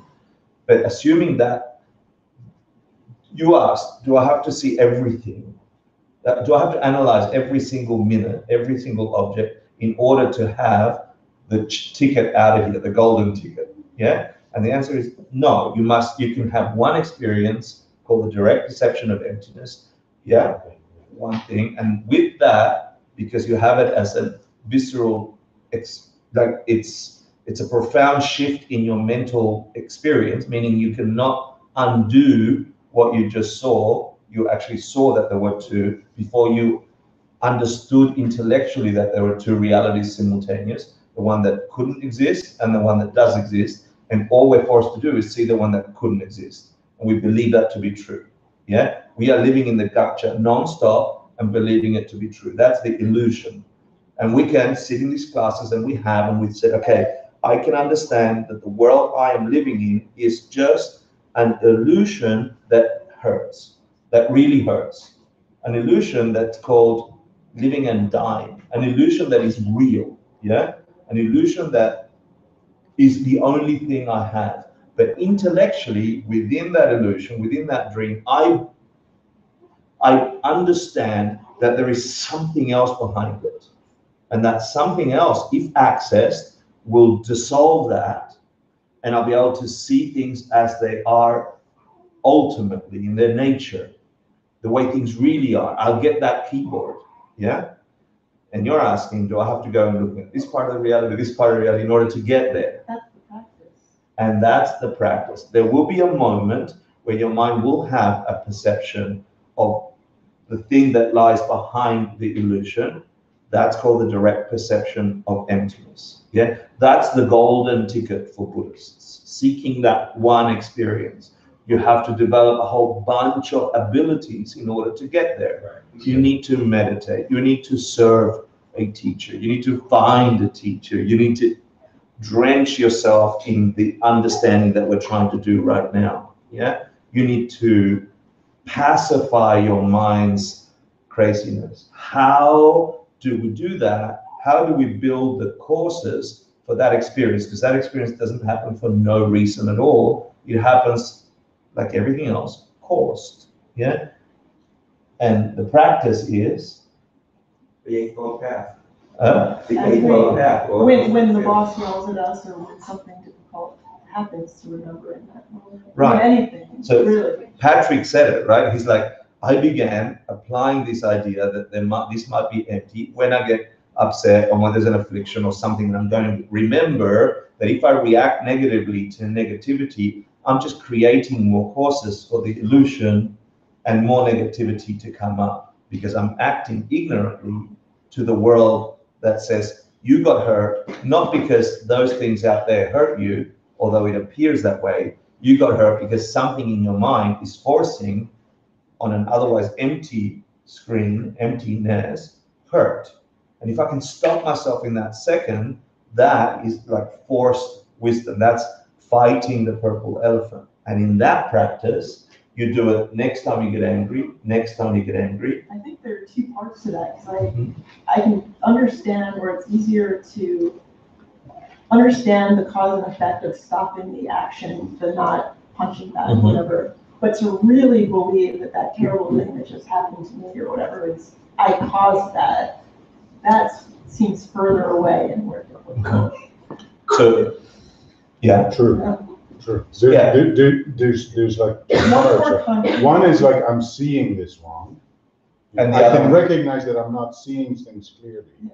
And there might be another way of seeing it. Another one is, I caused it. Totally.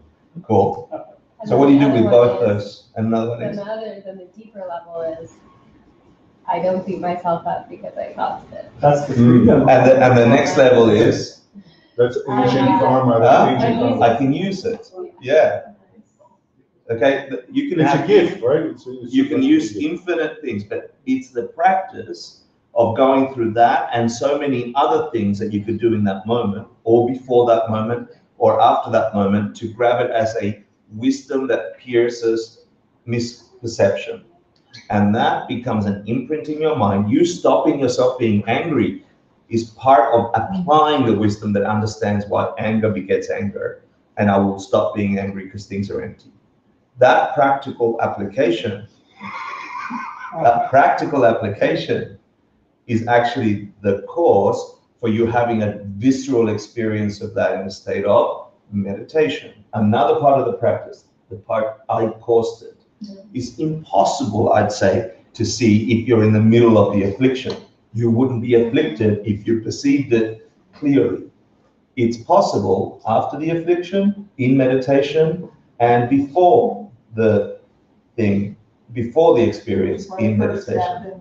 Wait, did you say it's impossible in the moment to see it? I am angry at you, and I'm yelling at you because I feel anger. Yet it's impossible for me to hold emptiness and in that moment and be angry at you. But you'd be smart enough to drop it immediately and then hold it. And when I dropped it, I'm not angry. But when I'm angry, I'm not dropping it. Yeah.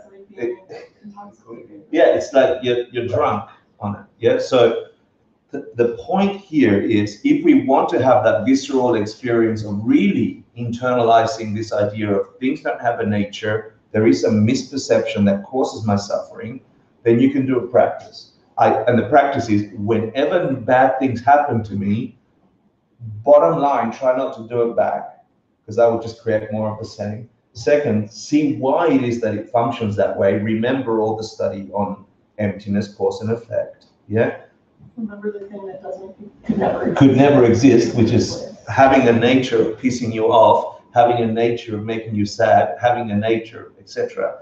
And in addition, because I think it talks to your point, which was having the wisdom not to beat yourself up. That's the hardest. Yeah, yeah. And I think that I agree. That's the hard, because we're used to feeling guilty and terrible. I just came back from Mexico. Their biggest affliction, and applying all this, is Catholic guilt. Right? They said it's so difficult to interpret. I have karmas, I have causation for suffering, and not feel completely guilty and responsible for everybody's suffering. Wow. It's a very difficult thing in a Catholic country. Yeah, they said it's whenever they do the 4 forces, they just end up beating themselves up. Yeah, rather than actually applying the 4 forces, which is clearing yourself up. And also understanding that I guess the emptiness of beating yourself up part, that's also a habit. Also, yeah. So my advice for them and my advice for us is, and this is difficult, it took me a while, why not look for the wisdom, the emptiness of when things go incredibly well, when you fall in love, when you find a new job, when you're enjoying yourself, when you're in bliss, when you're in a perfect situation, when you have hot water in the shower, when your teeth aren't falling out, when when you are healthy, when you are in the moments of joy. It is equally true that it is your projection based on emptiness that you are experiencing that. We're just used to, we are geared towards, we are biologically now geared towards attracting negativity, putting more emphasis on what could hurt us rather than what could grow us. That is a human trait. Like we will remember a negativity more than we will remember a positivity. There's lots of theories why the saber-toothed tiger in the bushes making noises gets the synapses going. Oh, there's a noise there. I'm going to be eaten. I will die. I better pay attention to harm more than to good. So some people say negativity is like Velcro, and water off a duck's back is the happinesses we experience. But as a practice, applying this towards everything you are grateful for will address the part about feeling bad because it's in me. And I think that's important for us to use. Yeah. So for me, every time I have a realization of like I caused a bad thing, I actually have the opposite reaction. That helps me chip away at all the doubts I have. Does this really work? So that's how I. That's awesome. No, but I think that's like another way to look at it. Yeah. Sorry, can you say that one more time? So when I like come to a realization, like figure out, oh, I did cause like whatever situation is not good right now. Instead of beating myself up, it helps me chip away at all the doubts I still have about these teachings and the practices I study. So I'm like actually having the opposite of Rachel. So like when I figure out I'm the cause, it helps me. It gives you a path. It gives me energy to keep doubling down and going further. Which makes him feel good rather than bad. That's what you're saying. Correct. Where I'm at with that is I'm just getting to see the part that I'm contributing to it. And so when I can see what I'm contributing, I can slowly work to so far. So stop contributing to it. Sure.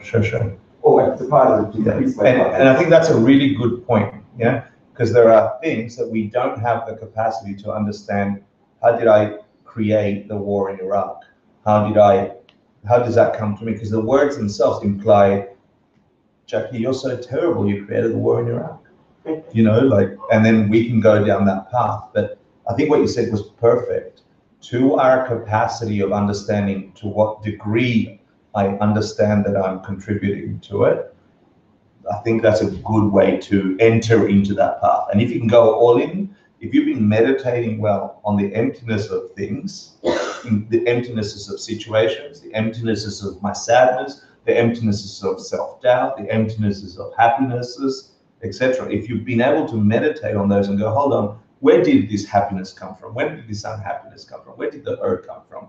In that situation, did it come from the words? Did it come from the environment? Did it come from him?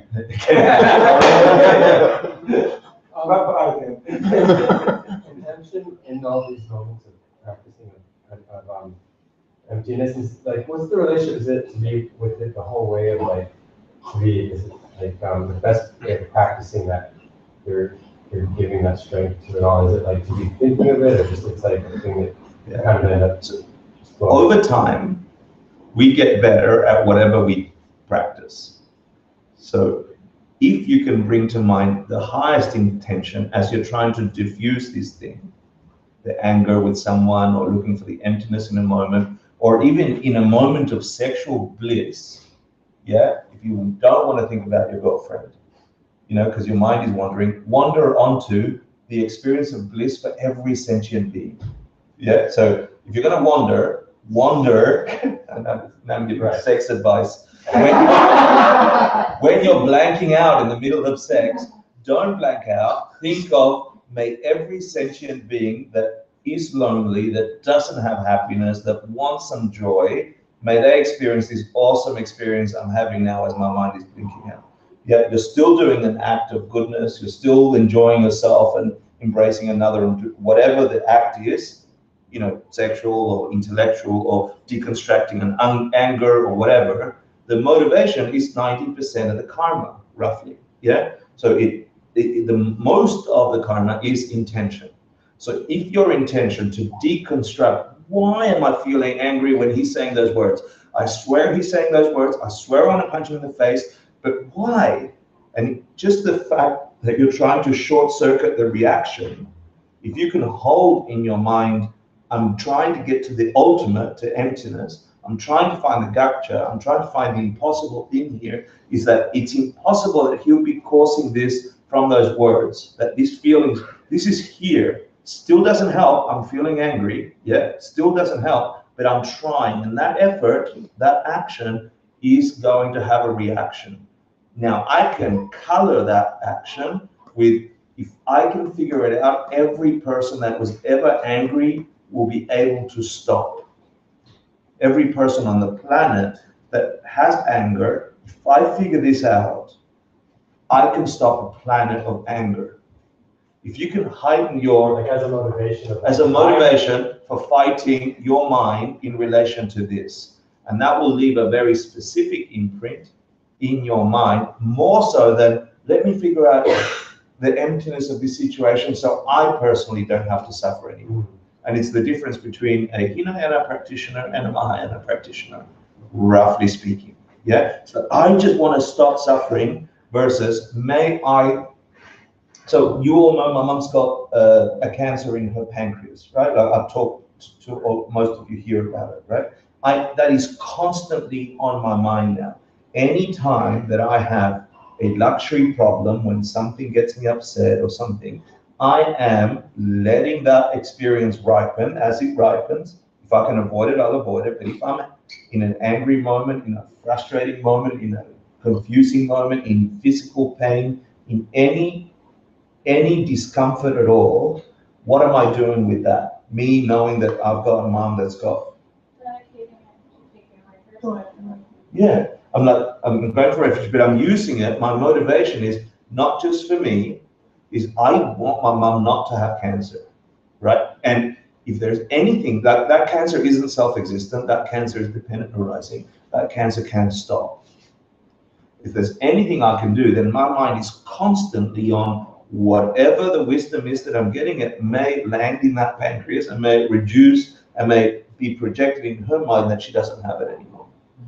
And that's not enough, because that's very good for Hector and Hector's mom.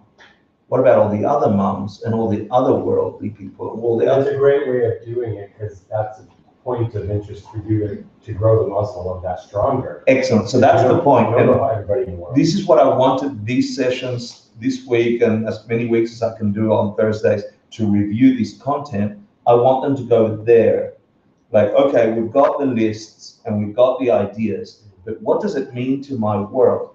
For me today, cancer is an issue. It's high in my mind. It wasn't there 3 weeks ago. It was in the background. Oh, I don't want people to suffer, but not like this.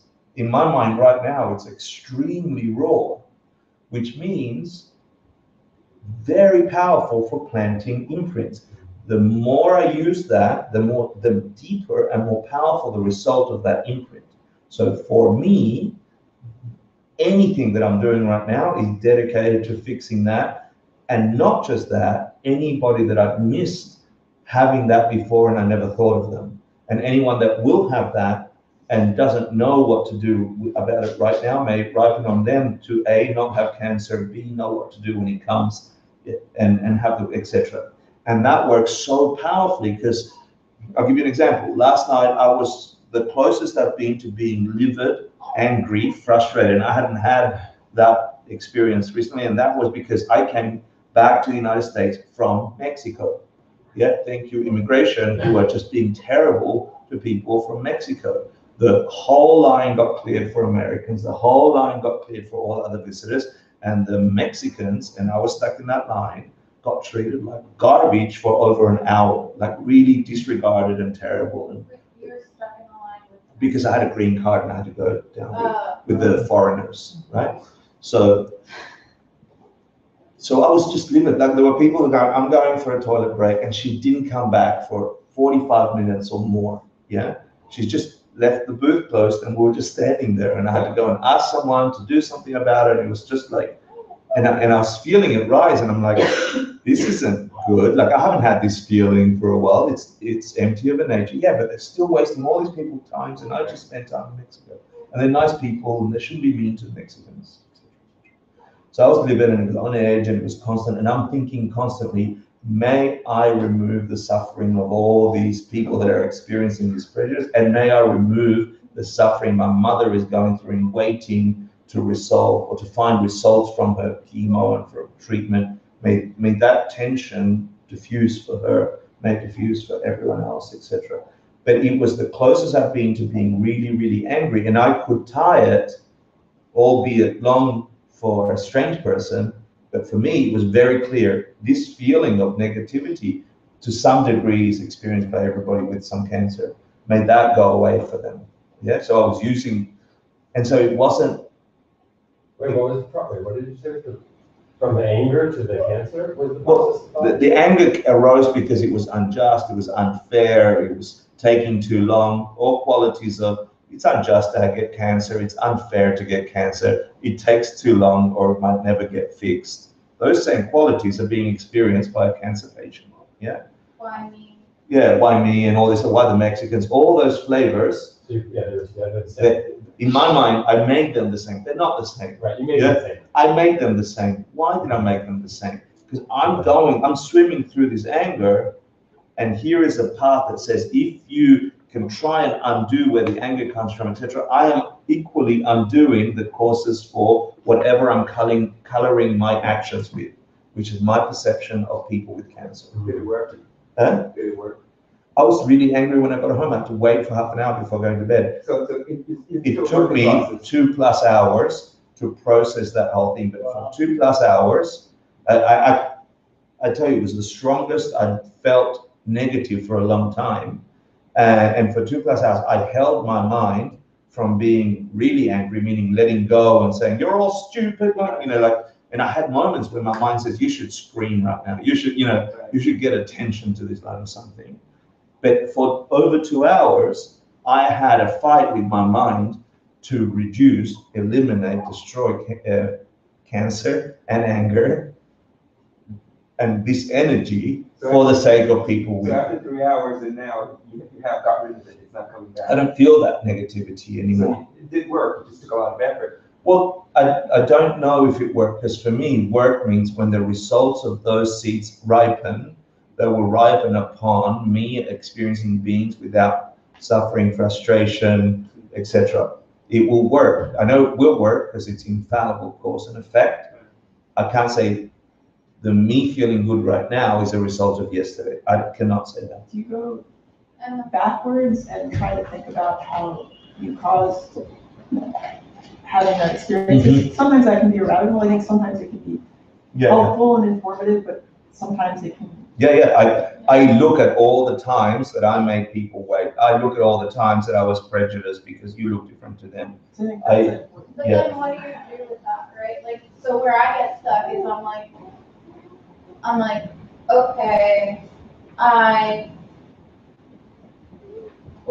make people wait, or whatever Rachel says all the time, she has like interrupted smartphone or something, right? And then I'm like, okay, so like, when did I do that to other people?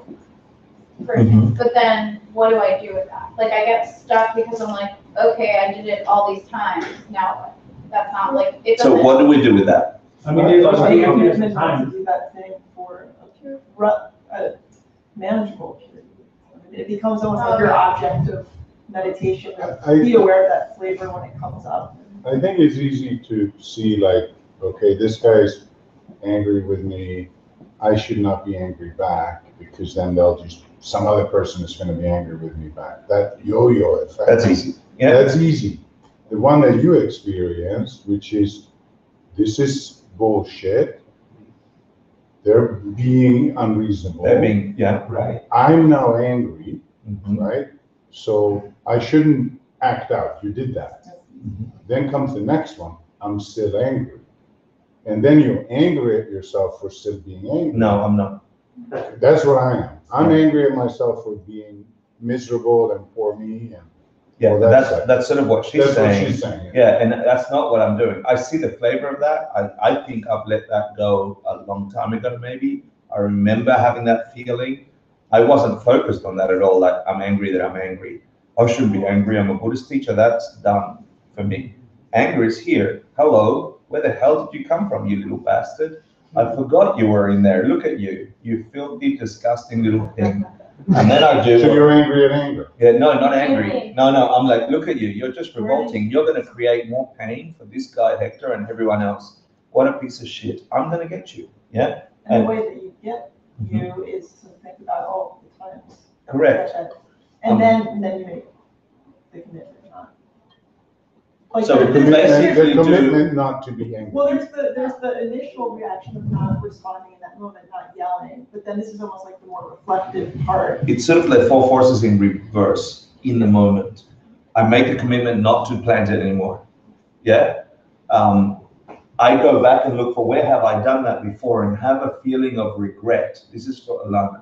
You remember, I must have done something like that. You try and find that specific moment. If not, you find a general moment and you go, damn, I imagine all the times I did this to others. It's not to feel bad, but it's like, I wish I hadn't, A, because I'm experiencing the results, but B, they must have felt like this. And I didn't even see it. I didn't even see it like these 4 people that were standing there chit-chatting and giggling while the line was on hold. I'm like, they can't see.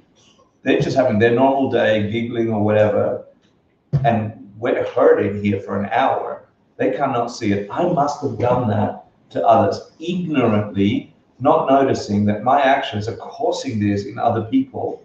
So then I go, damn, I'm so blind. I want to stop that. Feeling of regret gives you a push to want to stop it.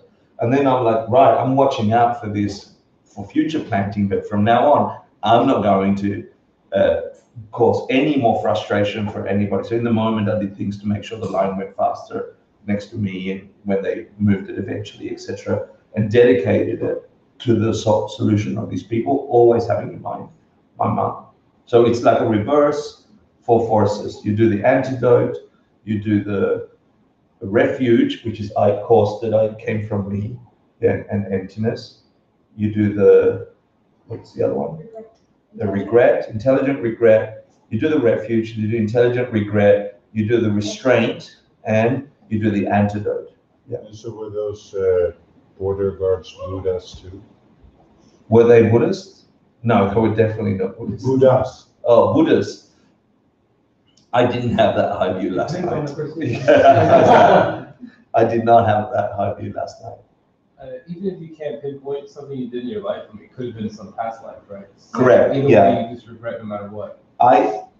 So I stopped. So once the past life thing, if you haven't resolved it, you should resolve it, because once you get past past lives, that logic is true for you. Yeah. And I'm not saying force the logic of past life, get to it, because once you're clear on that, you know that anything going through your body, anything going through your mind, any vein of experience must have been caused by the mind that is experiencing, which is the one you're holding as mine. This consciousness has that anger in it. It didn't come from the guards. That was the condition. Yeah, the guards were having fun.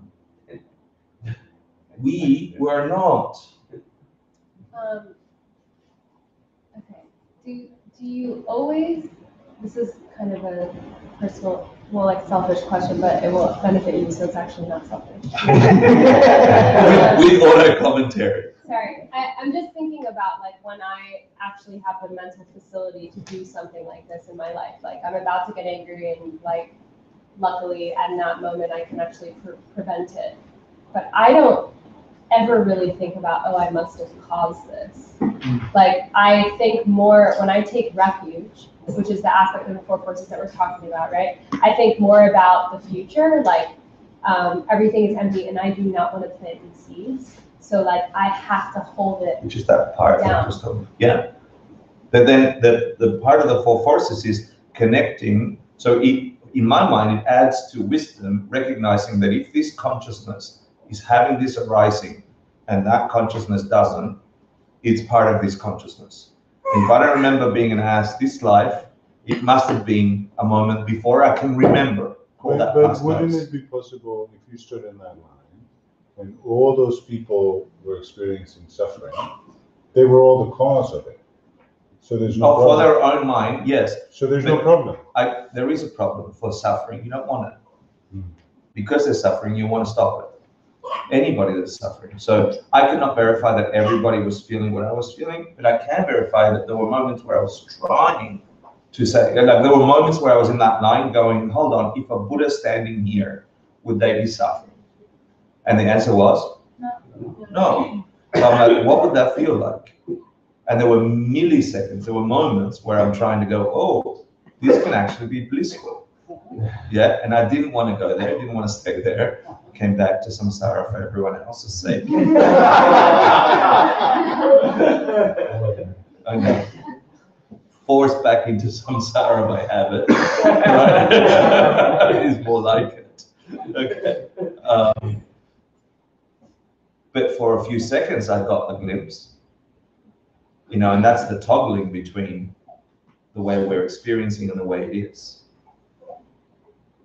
So I don't know if I answered your question, but I think it's important to try and recognize, you know, that there is a code in here that if I look for the wisdom in it, it's part of the refuge. Yeah. Oh, it's caused in here. I didn't know I did this to someone else to some degree. Yeah, and that generates the regret part, and the regret part generates the restraint part. If you don't regret it, you're not going to try not to do it. You know, and then instantly you're like, what should I do to do the opposite? And I think that's one of the most essential practices here, because all of us have a bunch of activity in our minds. We've done things with our mind and our bodies that will give us consequences we don't want. And it's not about feeling bad or terrible. It's about realizing that whatever level of negativity I experience was caused, and I have the key to solve it. You don't have the key to solve it if someone else did it to you. That's a big deal. If someone hurt you self-existently, meaning they are just hurtful people and they are hurting you and you've got nothing to do with it, you don't have the key to freedom. The key to freedom comes when you recognize that upon emptiness, meaning there is no hurtfulness in the line by itself, in the immigration officials by themselves. That combination, for me, the me part, became painful. Yeah, which meant I had those seeds to perceive that way. And the four officials that were giggling had the seeds to perceive that whole experience as just the funniest thing. We're having such a good time at 2 a.m. while all these people are waiting in line. Haha. Really? Like they were giggling. So is frustration and anger coming from the line? Impossible if these people are experiencing it as joyful. Impossible if for that millisecond that I imagine, what would a Buddha feel here? And I lost the anger, it didn't come from the line. It came from my mind. And I got to glimpse for a second what it would be like if my mind was free of affliction. Wow, and it was blissful, it really was. And I didn't want to stay there because these bastards made us all hurt. Seriously. You have another issue there. Yeah, I know, I had to fix but it. If everything is dependent on origination, can there really be something that's unjust? No, correct, and that's the problem. In thinking that it's unjust, we act to try and put the justification out there, and that's the mistake. We create our suffering in trying based on an unrealistic expectation that you caused my suffering. It's unjust. I didn't do anything and to yet experience you're saying that we have to eliminate suffering, yet you're saying that because everything is dependently originating, it's just. No, I'm not saying it's not just as if you deserved it. That's a big line. I'm not saying you deserved it. I'm not saying that. That's a very important distinction. Thank you. It's not what I'm saying. Caused it. There's a difference between you deserve to be punched in the face and you caused being punched in the face. Huge difference. Sure. Yeah? No one deserves to be punched in the face. Even if I punch you in the face? You caused being punched in the face. Do you like being punched in the face? No. Does anybody deserve to be punched in the face in that use of the word? Well, a guy that punches a guy in the face, does he deserve to be punched back? Depends what you mean by deserve, and I feel a sense of vengeance in there, like a sense of what's it called? Quote something. Quid pro quo. What was it? This for that. This for that. But what is the term? Quid pro quo. Yeah, and that's not right. Yeah, that is our criminal justice system. That's the anger that's innate in us that we need to get rid of. Yeah, correct. It's not. That's the wrong. Yeah, I know you. The reason why. I have a question of you. I want people to answer this one first because I want that very clear. But it might because it's something that you said, and it might be you open a new area. You said you have to come back to the world of samsara to solve samsara, which is impossible. When you were in the Buddha state, why did you say, well, how would the Buddha solve it? No, I tried, but I was dragged back by my anger. I'm asking because you said what you've been saying. You have to come back to solve it. I was being sarcastic. Well, anyways, I'm reversing the phrase. Yeah. If you got into the Buddha state and now just imagine you're in the Buddha, how would the Buddha solve it? How would somebody in that state? Yeah, a Buddha wouldn't solve it. A Buddha would not have had the experience I had. No, but if they were still in the line, they're still living in the world, how would they? A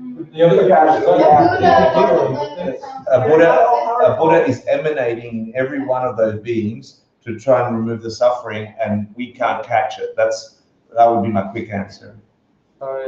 Is there? I know it's listed as an affliction, but is there actually like anything self-existently bad about the experience of anger? It's just that if you're ignorantly applying it to the situation, but the experience of it. I don't know. I think we're going in a very weird line. Okay. Yeah, I didn't like that question. No. A Shinto priest asked this a Westerner that went to visit Japan and asked the Shinto priests a question similarly, right? He's like, you're talking about emptiness and equalness and whatever, and he's like, if all this is true, is hurt really hurt? Is death really death? Is killing really killing? And the story goes from Joseph Campbell that the priest leaned over and says, for you and me, it's the same. But for them, it's not.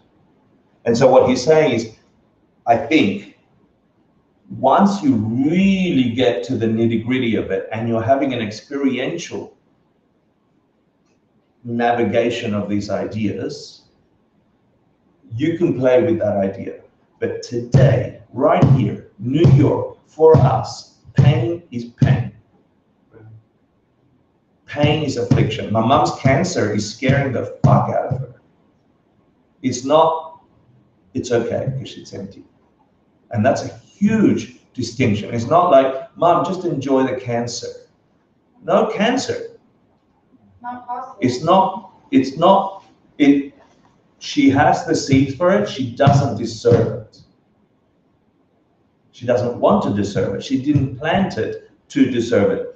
Whatever the causes are planted there due to misunderstanding that whatever I was doing, not taking care of other beings' lives, whatever the mind, the code that she had, was out of the best intentions with a mistaken map. Yeah, I'm going to get happy if I don't take care of someone's life. And that plants the seed for cancer. Does she deserve it? Not if you put it in conjunction with her intention at the beginning, which is to be happy. All of us are doing actions to be happy. And because we misunderstand reality, we plant mistaken seeds that cause suffering. The view that things come from themselves forces us to punch people out of the way to get what we want and avoid what we don't want. And that causes cancer or pain or whatever. Philosophically, Emmett, I know where your question is. Good question. But I don't really want to go there in this room or in this world for people until we remove the complete habit that pain is pain and it hurts.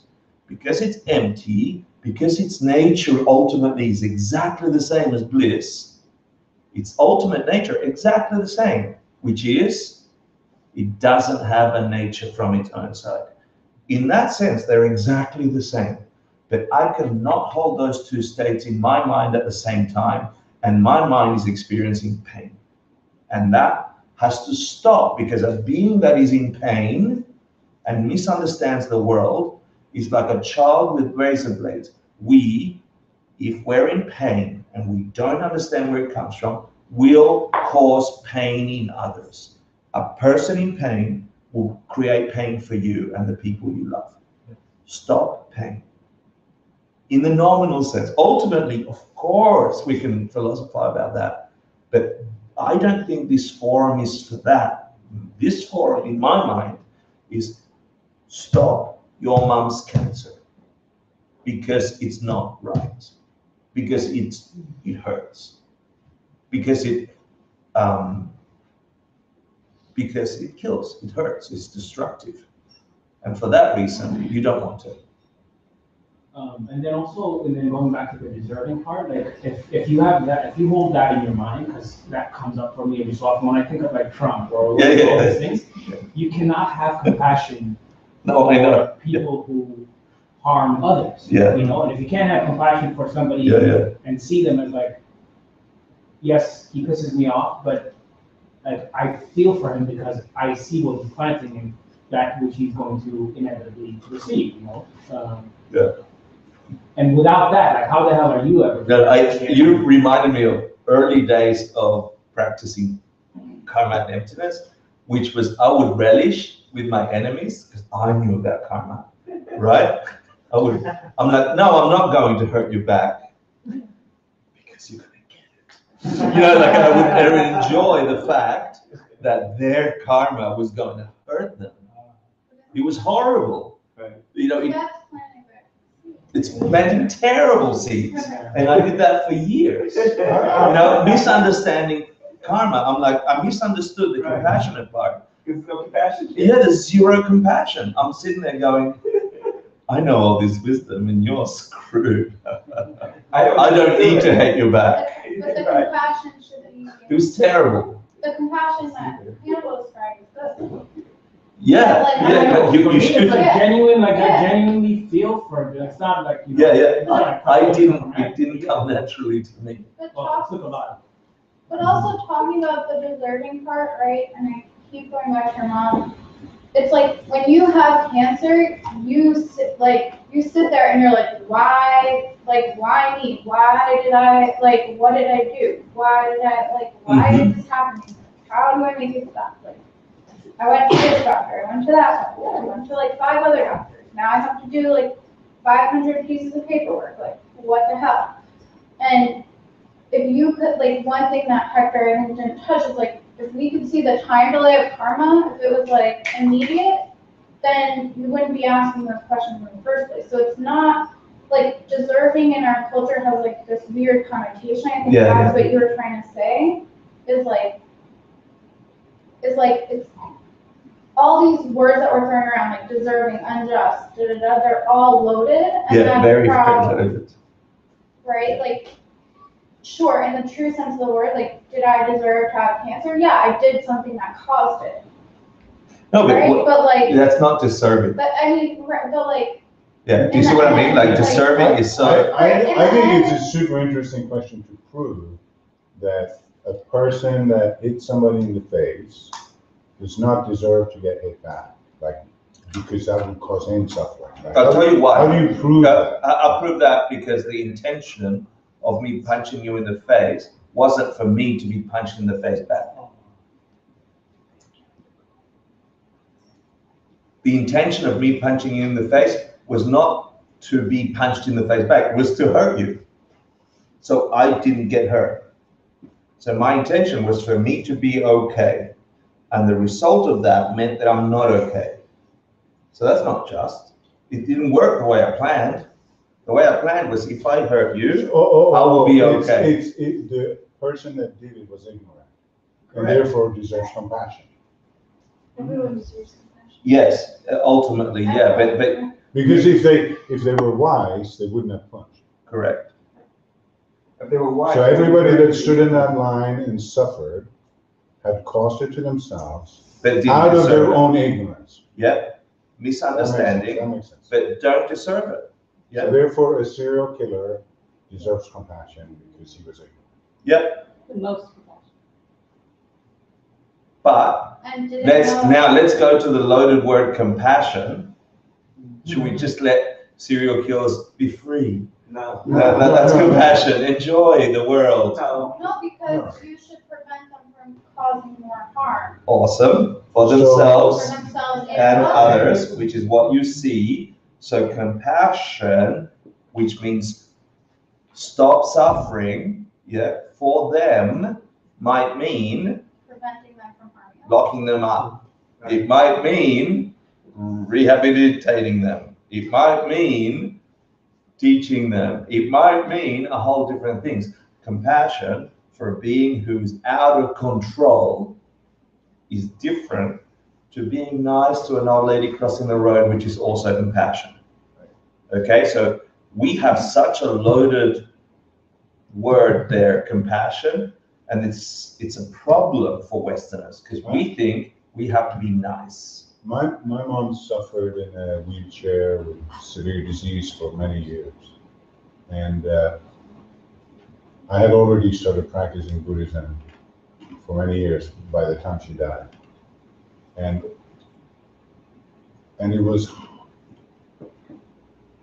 like I played around with the idea how she deserved it. Like it was, or how she caused it. It was a horrible thing to do. It felt really awful because I couldn't understand how she could get such a horrible disease. And it was potentially inheritable, but I missed it.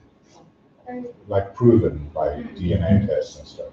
But like seeing that she got stuck with it and other distant family members got it. And to like, how come, you know?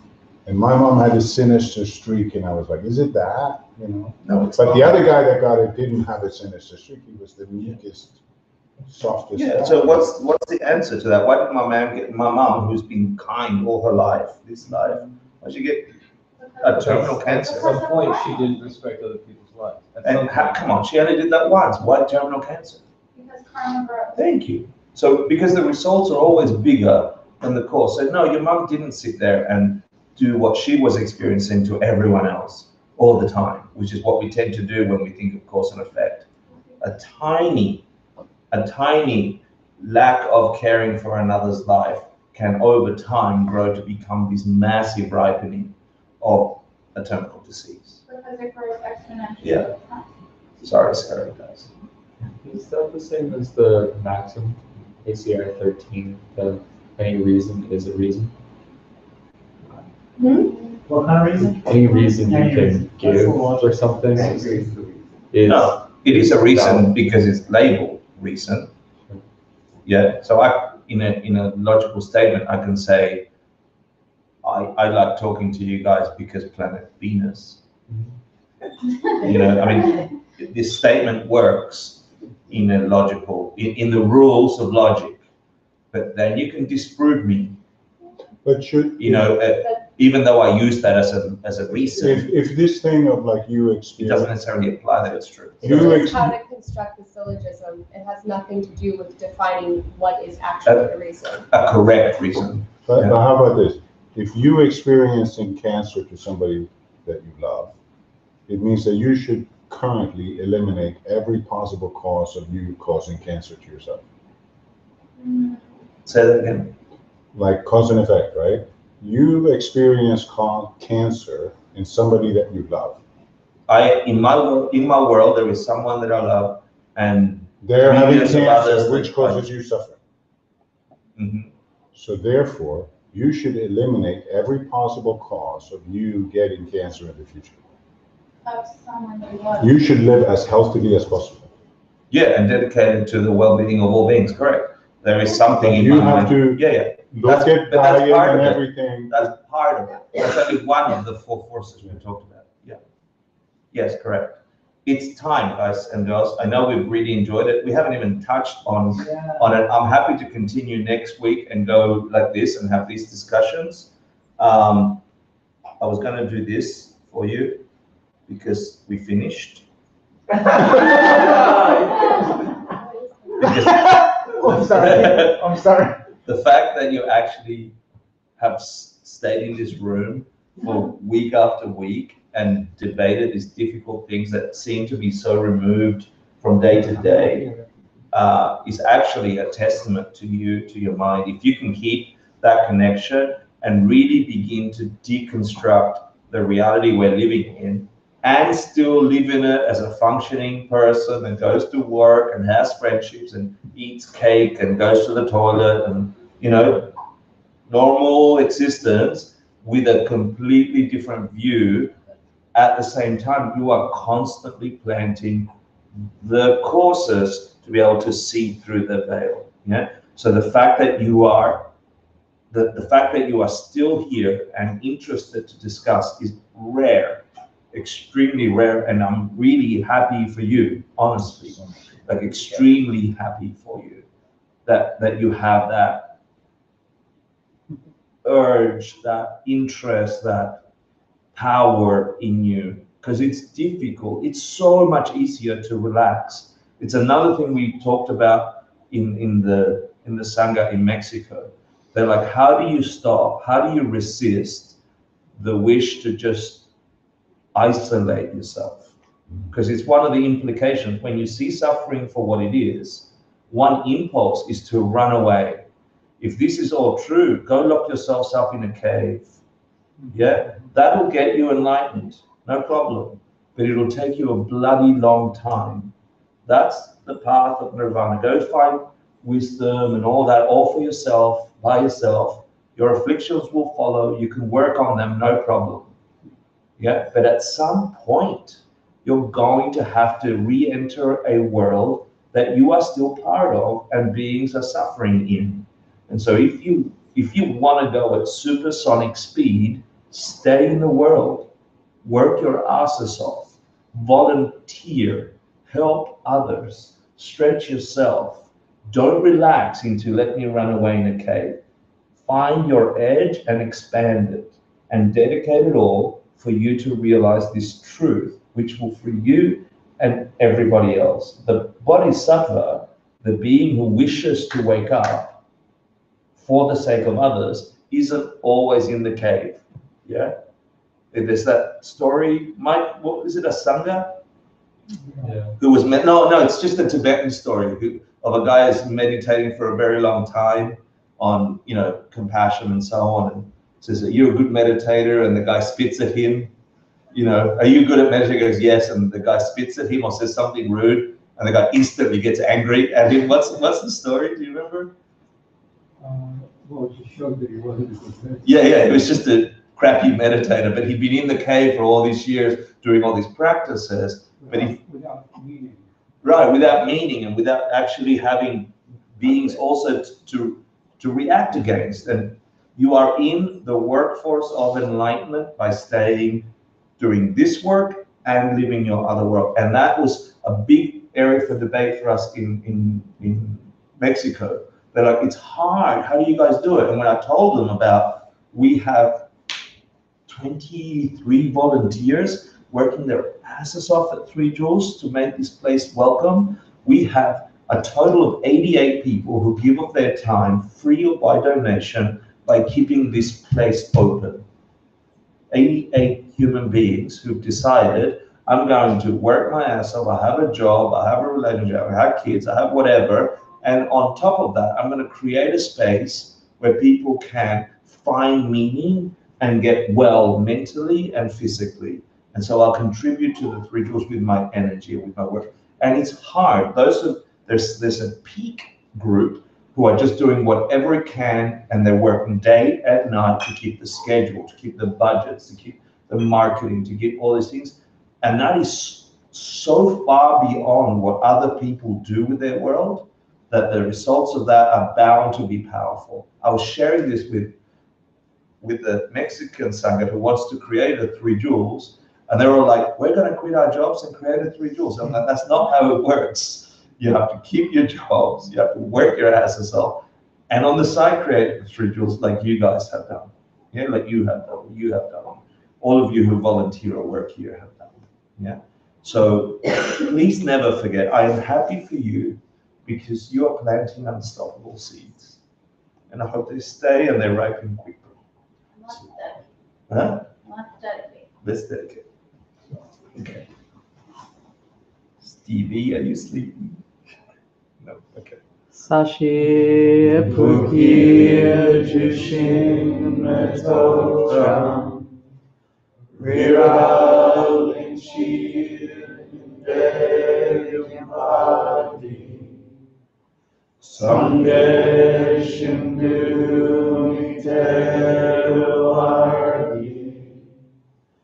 Rokun Namda Shinka Chuparsho Idam Guru Ratnamanda Kanyatayami Kewa Tigokun Sunam Yeshe Sokshin Sunam Yeshe Vejumwe Rampa Kuni Soparsho.